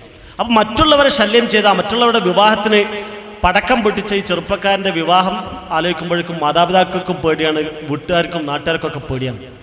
എന്തെല്ലാം തോന്നിയാസങ്ങളാണ്. സന്തോഷത്തിൻ്റെ ഒരു ദിവസം തന്നെയാണെന്ന്. പക്ഷേ ഈ സന്തോഷം അതിർത്തി വിട്ടുപോകാൻ പാടില്ല. അത് ഇസ്ലാമിൻ്റെ സംസ്കാരമല്ല. വിവാഹത്തോടനുബന്ധിച്ച് ഒരുപാട് അന്ധവിശ്വാസങ്ങൾ നമ്മുടെ നാട്ടിൽ ഉണ്ട്. ഈ അന്ധവിശ്വാസത്തിൻ്റെ പേരിൽ കുടുംബങ്ങൾ തകർന്നു പോകുന്ന രംഗങ്ങളുണ്ട്. ഞാൻ ആ ഭാഗത്തേക്കൊന്നും ഇപ്പോൾ വിശാലമായി പ്രവേശിക്കുന്നില്ല. അവിടെ വിവാഹം നടന്നു. ആ വിവാഹത്തിൽ അവർ ഗർഭിണിയായി. ആദ്യൊരു കുഞ്ഞുണ്ടായി. ആ കുഞ്ഞു മരിച്ചുപോയി. ആ സംഭവങ്ങളൊക്കെ ക്ഷമ എന്ന് പറയുന്ന ഹദീസ് ഗ്രന്ഥങ്ങളുടെ ബാബിൽ ഈ സംഭവങ്ങളൊക്കെ വിസ്തരിച്ച് പറഞ്ഞിട്ടുണ്ട്. അവസാനം ഒരു കുഞ്ഞിനെ ഗർഭം ധരിച്ച സലീം ഏതാണ്ട് ഗർഭം അതിൻ്റെ പൂർണ്ണാവസ്ഥയിൽ എത്തി നിൽക്കുമ്പോഴാണ് ഒരു യുദ്ധത്തെക്കുറിച്ചുള്ള അറിയിപ്പ് റസൂലുള്ളാഹി സ്വല്ലല്ലാഹു അലൈഹി വസല്ലമയിൽ നിന്ന് കേൾക്കുന്നത്. സലീം പറഞ്ഞു, എനിക്കും യുദ്ധത്തിന് കൂടെ പോരണം. 9 മാസം പിന്നിട്ട സമയം. അബൂതൽഹ തടസ്സങ്ങളൊക്കെ പറഞ്ഞു നോക്കി. പക്ഷേ ഇനി ഇതുപോലെയുള്ളൊരു അവസരം തൻ്റെ ജീവിതത്തിൽ കിട്ടിയില്ലെങ്കിലോ എന്ന് വിചാരിച്ച് പോകണം എന്ന വിഷയത്തിൽ തന്നെ സലീം ഉറച്ചു നിന്നു. നബി സല്ലല്ലാഹു അലൈഹി വസല്ലമയുമായി കാര്യങ്ങൾ കൂടി ആലോചിച്ചു. ഒരു ഭർത്താവിനെ ധിക്കരിക്കുക എന്ന രീതിയിലല്ല, ഒരു നന്മ ചെയ്യാനുള്ള, പുണ്യം ചെയ്യാനുള്ള ആഗ്രഹമാണ്. സലീമിൻ്റെ മനഃശാസ്ത്രം അറിയുന്ന റസൂലുള്ളാഹി സ്വല്ലല്ലാഹു അലൈഹി വസല്ലം പറഞ്ഞു, സലീമും കൂടെ പോരട്ടെ, പൂർണ്ണ ഗർഭിണിയായ അവസ്ഥയിൽ. ആ പടയോട്ടം നേരെ മക്കത്തേക്കായിരുന്നു. ആ പടയോട്ടത്തിൽ മക്കം വിജയിച്ചടക്കുകയും എന്നിട്ടും ഇസ്ലാം സ്വീകരിക്കാതെ മുസ്ലിങ്ങളുമായി ശത്രുത പുലർത്തിയുന്ന 2 ഗോത്രങ്ങളുമായി യുദ്ധമുണ്ടാവുകയും ചെയ്തു. ആ യുദ്ധമാണ് ഹുനൈൻ യുദ്ധം. പൊടുന്നനെ നനച്ചിരിക്കാതെ മുസ്ലിം സൈന്യം ഓർത്തിരിക്കാത്ത സന്ദർഭത്തിൽ ശത്രു സൈന്യം ചാടി വീഴുകയും യുദ്ധം ആരംഭിക്കുകയും ചെയ്തു. ധാരാളം പുതിയ മുസ്ലിങ്ങൾ യുദ്ധത്തിൽ അന്ന് റസൂലുള്ളാഹി സ്വല്ലല്ലാഹു അലൈഹി വസല്ലമയുടെ കൂടെ പോന്നിരുന്നു. ഒരു പ്രത്യേക അഹങ്കാരത്തോടു കൂടി. ബദറിൽ 300 ചില്ലാനം വരുന്ന വിശ്വാസികൾക്ക് അന്ന് 1000-ഓളം വരുന്ന ശത്രു സൈന്യത്തെ പരാജയപ്പെടുത്താൻ സാധിച്ചിട്ടുണ്ട്. ഇന്ന് എന്തായാലും വലിയ സൈന്യബലമുള്ള നമ്മളെ തോൽപ്പിക്കാൻ ശത്രുക്കൾക്ക് കഴിയില്ല എന്ന ഹുങ്കോടുകൂടിയാണ് യുദ്ധത്തിന് വേണ്ടി അവർ പോയത്. പക്ഷെ യുദ്ധം പൊട്ടിയതോടുകൂടി ആളുകൾ ചെതറിയോടി. യുദ്ധത്തിൽ അവശേഷിച്ചവരിൽ ഒരു വ്യക്തി സലീം എന്ന് പറയുന്ന മഹദിയായ സ്ത്രീയും ഭർത്താവ് അബൂ ത്വൽഹയുമായിരുന്നു. ഈ 2 വ്യക്തികളുടെയും ഈ കുടുംബത്തിൻ്റെ ചരിത്രം പരിശോധിച്ചാൽ റസൂലുള്ളാഹി സ്വല്ലല്ലാഹു അലൈഹി വസല്ലമയുടെ ചരിത്രവുമായി ചേർന്ന് നിൽക്കുന്നു ഈ കുടുംബത്തിൻ്റെ ചരിത്രം. പട്ടിണിയിലും പ്രയാസത്തിലും സഹകരണത്തിലും യുദ്ധത്തിലും പരസ്പരമുള്ള സഹായങ്ങളിലും ഉള്ളത് പങ്കുവെക്കുന്നതിലും ഈ കുടുംബം റസൂലുള്ളാഹി സ്വല്ലല്ലാഹു അലൈഹി വസല്ലമയുടെ കൂടെ ഉറച്ചു നിന്നു. അങ്ങനെ ഇസ്ലാമിന് വേണ്ടി ജീവിക്കുകയും ഇസ്ലാമിന് വേണ്ടി മരിക്കുകയും ചെയ്ത ധാരാളം കുടുംബങ്ങളെ നമുക്ക് കാണാൻ സാധിക്കും. ഈ കുടുംബത്തിൻ്റെ മാതൃക, ആ കുടുംബം മുന്നിൽ വെച്ചിട്ടുള്ള ഒരു സംസ്കാരം, അത് മക്കളിൽ, മാതാപിതാക്കളിൽ, ഭാര്യാഭർത്താക്കന്മാരിൽ, കുടുംബത്തിലെ മറ്റംഗങ്ങളിൽ ഉണ്ടാകുന്ന വിധത്തിൽ കുടുംബാന്തരീക്ഷത്തെ മാറ്റി തിരുത്താൻ നമുക്ക് സാധിച്ചാൽ സമാധാനത്തോടുകൂടി ദുനിയാവിലും പരലോകത്തും നമുക്ക് ഒരുമിച്ച് ജീവിക്കാം. ഞാൻ ആദ്യമായി ഓതി വെച്ച ഒരു ആയത്തിൻ്റെ അർത്ഥം പറഞ്ഞുകൊണ്ട് നമുക്കിത് തീർക്കാം. വിശുദ്ധ ഖുർആനിൽ സൂറത്തുർ റഅദിൽ ഞാൻ ഓതി വെച്ച ആയത്ത് ഒരു ചെറിയ ഭാഗം മാത്രമാണ്. ആ ആയത്തിൻ്റെ മേൽഭാഗത്തും താഴെ ഭാഗത്തുമൊക്കെ ഉള്ളത് ബന്ധങ്ങളെക്കുറിച്ചുള്ള പരാമർശമാണ്. ബന്ധങ്ങളെക്കുറിച്ചുള്ള പരാമർശം. വിശ്വാസികളുടെ കുറേ ലക്ഷണങ്ങളാണ് എണ്ണി പറഞ്ഞത്. ആദ്യം പറഞ്ഞു തുടങ്ങിയത് അള്ളാഹുവിൽ നിന്ന് നൽകപ്പെട്ട വിശുദ്ധ വേദഗ്രന്ഥം സത്യമാണെന്ന് വിശ്വസിക്കുന്നവൻ ഒരു അന്ധനായ മനുഷ്യനെ പോലെയാണോ എന്ന് ചോദിച്ചിട്ട് വിശ്വാസികളുടെ ലക്ഷണങ്ങൾ ഇങ്ങനെ എണ്ണി പറഞ്ഞ കൂട്ടത്തിൽ അള്ളാഹുവിൻ്റെ കൽപ്പന പാലിക്കുന്നവരും ബന്ധം ചേർക്കാൻ പറഞ്ഞ ബന്ധങ്ങളെ വിളക്കി ചേർക്കുന്നവരും ജീവിതത്തിലുണ്ടാകുന്ന പ്രയാസങ്ങളിൽ ക്ഷമ പുലർത്തുന്നവരുമാണ് അള്ളാഹുവിൻ്റെ വജഹ് ഉദ്ദേശിച്ചുകൊണ്ട് വിശ്വാസികൾ എന്ന് പറഞ്ഞിട്ടാണ് ജന്നാത്തു അദിനിൻ, അവർക്ക് ലഭിക്കുന്നത് ഏദൻ തോട്ടമാണ്, അനശ്വരതയുടെ സ്വർഗമാണ്. യദ്ഖുലൂനഹ, ആ സ്വർഗത്തിൽ അവർ പ്രവേശിക്കുന്നു. വമൻ സലഹ മിൻ ആബാഇഹിം വഅസ്വാജിഹിം വദുരിയാതിഹിം, സൽക്കർമ്മങ്ങൾ ചെയ്തിട്ടുള്ള അവരുടെ മാതാപിതാക്കളും അവിടെ ഇണകളും അവിടെ സന്താനങ്ങളും ആ സ്വർഗത്തിൽ ഒരുമിച്ചാണ്. സഹോദരന്മാരെ, നേരത്തെ പറഞ്ഞത് ഒരു തമാശയാണ്. എല്ലാവർക്കും, മാതാവിനും പിതാവിനും മക്കൾക്കും ഭാര്യക്കും ഭർത്താവിനും ഒരുമിച്ച് സ്വർഗത്തിൽ പ്രവേശിക്കാൻ സാധിക്കുക എന്നത്, ആ സ്വർഗം എത്ര സുന്ദരമാണ്. ഇന്ന് പരസ്പരം നമ്മൾ ഭാരമാണെങ്കിൽ, ഒരാൾ മറ്റൊരാളെ വെറുപ്പിക്കുന്നുവെങ്കിൽ, ഭാര്യയും ഭർത്താവും നാളെ പരലോകത്ത് സ്വർഗത്തിൽ പരസ്പരം ഭാരമല്ല, ആരും ആരെയും വെറുപ്പിക്കില്ല, മടുപ്പുണ്ടാകുന്ന അനുഭവങ്ങളില്ല. അവിടെ നമുക്ക് സന്തോഷത്തോടുകൂടി കാലാകാലം കഴിച്ചു കൂട്ടാൻ സാധിക്കും. ഈ പറഞ്ഞ ആളുകളൊക്കെയും സൽക്കർമ്മം ചെയ്യുന്നവരും വിശ്വാസികളുമാണെങ്കിൽ നമ്മുടെ മാതാപിതാക്കളും നമ്മുടെ മക്കളും നമ്മുടെ ഇണകളും കൂടെ സ്വർഗത്തിലുണ്ടാകും. വൽമലായികത്തു യദ്ഖുലൂന അലൈഹിം മിൻ കുല്ലി ബാബ്, സ്വർഗത്തിന്റെ എല്ലാ വാതിലുകളിലൂടെയും മാലാഖമാർ അവരെ സമീപിച്ചുകൊണ്ടിരിക്കും. സലാമുൻ അലൈക്കും, ആ മാലാഖമാർ അവരോട് പറയുന്നത് ഇന്ന് നിങ്ങൾക്ക് അല്ലാഹുവിന്റെ രക്ഷയും സമാധാനവുമുണ്ട്. ബിമാ സബർത്തും, എന്തേ കാരണം? ദുനിയാവിൽ നിങ്ങൾ ക്ഷമിച്ച നിമിത്തം. ഒരു കുടുംബം നിലനിന്നു പോകണമെങ്കിൽ ആ കുടുംബത്തിലെ ഓരോ അംഗവും നന്നായി ക്ഷമിക്കണം, പരസ്പരം സഹിക്കണം, പരസ്പരം സഹകരിക്കണം. അത് കുടുംബജീവിതത്തിൽ മാത്രമല്ല, സാമൂഹ്യ ജീവിതത്തിലും അത് അനിവാര്യമാണ്. വിശ്വാസ രംഗത്തും സംസ്കാര രംഗത്തും ഒക്കെ ഇത് അനിവാര്യമാണ്. അതുകൊണ്ട് നിങ്ങൾ ക്ഷമിച്ചത് നിമിത്തം നിങ്ങൾക്ക് ഇന്ന് അള്ളാഹുവിന്റെ രക്ഷയും സമാധാനവുമുണ്ട്. ഫനിഅമ ഉഖ്ബദ്ദാർ, എത്ര മഹത്തായ ഒരു ഭവനമാണിത്, എത്ര മഹത്തായ ഒരു ഭവനമാണിത്, എത്ര നല്ല ഒരു പര്യവസാനമാണിത്. ഈ സ്വർഗം കരസ്ഥമാക്കാൻ നമ്മളാകുന്ന വ്യക്തിയെയും നമ്മുടെ ഇണയെയും നമ്മുടെ മക്കളെയും നമ്മുടെ മാതാപിതാക്കളെയും ഇസ്ലാം ഖുർആനും സുന്നത്തും പറഞ്ഞ വിധത്തിൽ കൈകാര്യം ചെയ്യുകയും അവരോട് പെരുമാറുകയും ചെയ്ത് മുന്നോട്ട് പോകാൻ നമ്മൾ ശ്രമിക്കണം. അല്ലാഹു സുബ്ഹാനഹു വ തആല നമ്മെ അനുഗ്രഹിക്കട്ടെ. അല്ലാഹുവേ, ഈ രംഗത്ത് എവിടെയെങ്കിലും ഞങ്ങൾക്ക് പാളിച്ചകൾ വന്നിട്ടുണ്ടെങ്കിൽ, ഏതെങ്കിലും ഒരു കുടുംബം ഞങ്ങൾ കാരണം മുറിക്കപ്പെട്ടിട്ടുണ്ടെങ്കിൽ, അല്ലാഹുവേ നീ ഞങ്ങളോട് പൊറുക്കണമേ തമ്പുരാനെ. സമാധാനത്തോടുകൂടി മുന്നോട്ട് പോകാൻ ഞങ്ങളുടെ ഏതെങ്കിലും സ്വഭാവ വൈകൃതങ്ങൾ കാരണമായിട്ടുണ്ടെങ്കിൽ, അല്ലാഹുവേ ആ സ്വഭാവ വൈകൃതങ്ങൾ ഞങ്ങളിൽ നിന്ന് ഇല്ലാതാക്കുകയും പരസ്പരം സഹിച്ചും ക്ഷമിച്ചും വിട്ടുവീഴ്ച ചെയ്തും സ്നേഹിച്ചും പരിഗണിച്ചും മുന്നോട്ട് പോകാനുള്ള മനസ്സ്, തുറന്ന മനസ്സ് നീ ഞങ്ങൾക്ക് പ്രദാനം ചെയ്യുകയും ചെയ്യണമേ തമ്പുരാനെ. നേരത്തെ ഞങ്ങളിൽ നിന്ന് മരണപ്പെട്ടു പോയിട്ടുള്ള മാതാപിതാക്കൾ, പടച്ചവനെ, അവർക്ക് വേണ്ടി പുണ്യം ചെയ്യാൻ ഇന്ന് ഞങ്ങൾക്ക് അവസരമില്ല. അവർക്ക് വേണ്ടി പ്രാർത്ഥിക്കുക മാത്രമേ ഞങ്ങൾക്ക് കരണീയമായിട്ടുള്ളൂ. അല്ലാഹുവേ, നേരത്തെ ഞങ്ങളിൽ നിന്ന് മരണപ്പെട്ടു പോയിട്ടുള്ള ഞങ്ങളുടെ മാതാപിതാക്കൾ, ഞങ്ങളുടെ ബന്ധുക്കൾ, സഹോദരി സഹോദരന്മാർ, ഞങ്ങളുടെ നേതാക്കന്മാർ, പണ്ഡിതന്മാർ, എല്ലാവർക്കും നീ മഗ്ഫിറത്തും മർഹമത്തും പ്രദാനം ചെയ്യുകയും നാളെ അവരെയും ഞങ്ങളെയും നിന്റെ ജന്നാത്തുൽ ഫിർദൗസിൽ ഒരുമിച്ച് ചേർക്കുകയും ചെയ്യണമേ റഹ്മാനെ. അല്ലാഹുവേ, ഞങ്ങളിൽ രോഗം കൊണ്ട് വിഷമിക്കുന്ന ആളുകളുണ്ട്, നീ ഞങ്ങൾക്ക് ശിഫ നൽകണമേ നാഥ. കടം പോലെയുള്ള ഒരുപാട് വിഷമങ്ങൾ അനുഭവിക്കുന്ന ഞങ്ങളുടെ കൂട്ടത്തിലുണ്ട്. പടച്ചവനെ, നീ എല്ലാവർക്കും ആശ്വാസം പ്രദാനം ചെയ്യണമേ. അല്ലാഹുമ്മ ഗ്ഫിർ ലിൽ മുഅ്മിനീന വൽ മുഅ്മിനാത്ത് വൽ മുസ്ലിമീന വൽ മുസ്ലിമാത്ത് അൽഅഹ്യാഇ മിൻഹും വൽ അംവാത്ത് ഇന്നക മുജീബുദ് ദഅവാതി യാ ഖാദിൽ ഹജാത്ത്. اللهم اعز الاسلام والمسلمين واذل الشرك والمشركين. اللهم اجرنا من النار، اللهم اجرنا من النار، اللهم اجرنا من النار. ربنا تقبل منا انك انت السميع العليم وتب علينا انك انت التواب الرحيم. ربنا آتنا في الدنيا حسنه وفي الاخره حسنه وقنا عذاب النار. امين امين امين برحمتك يا ارحم الراحمين. والحمد لله رب العالمين. اللهم صل وسلم على نبينا محمد. السلام عليكم.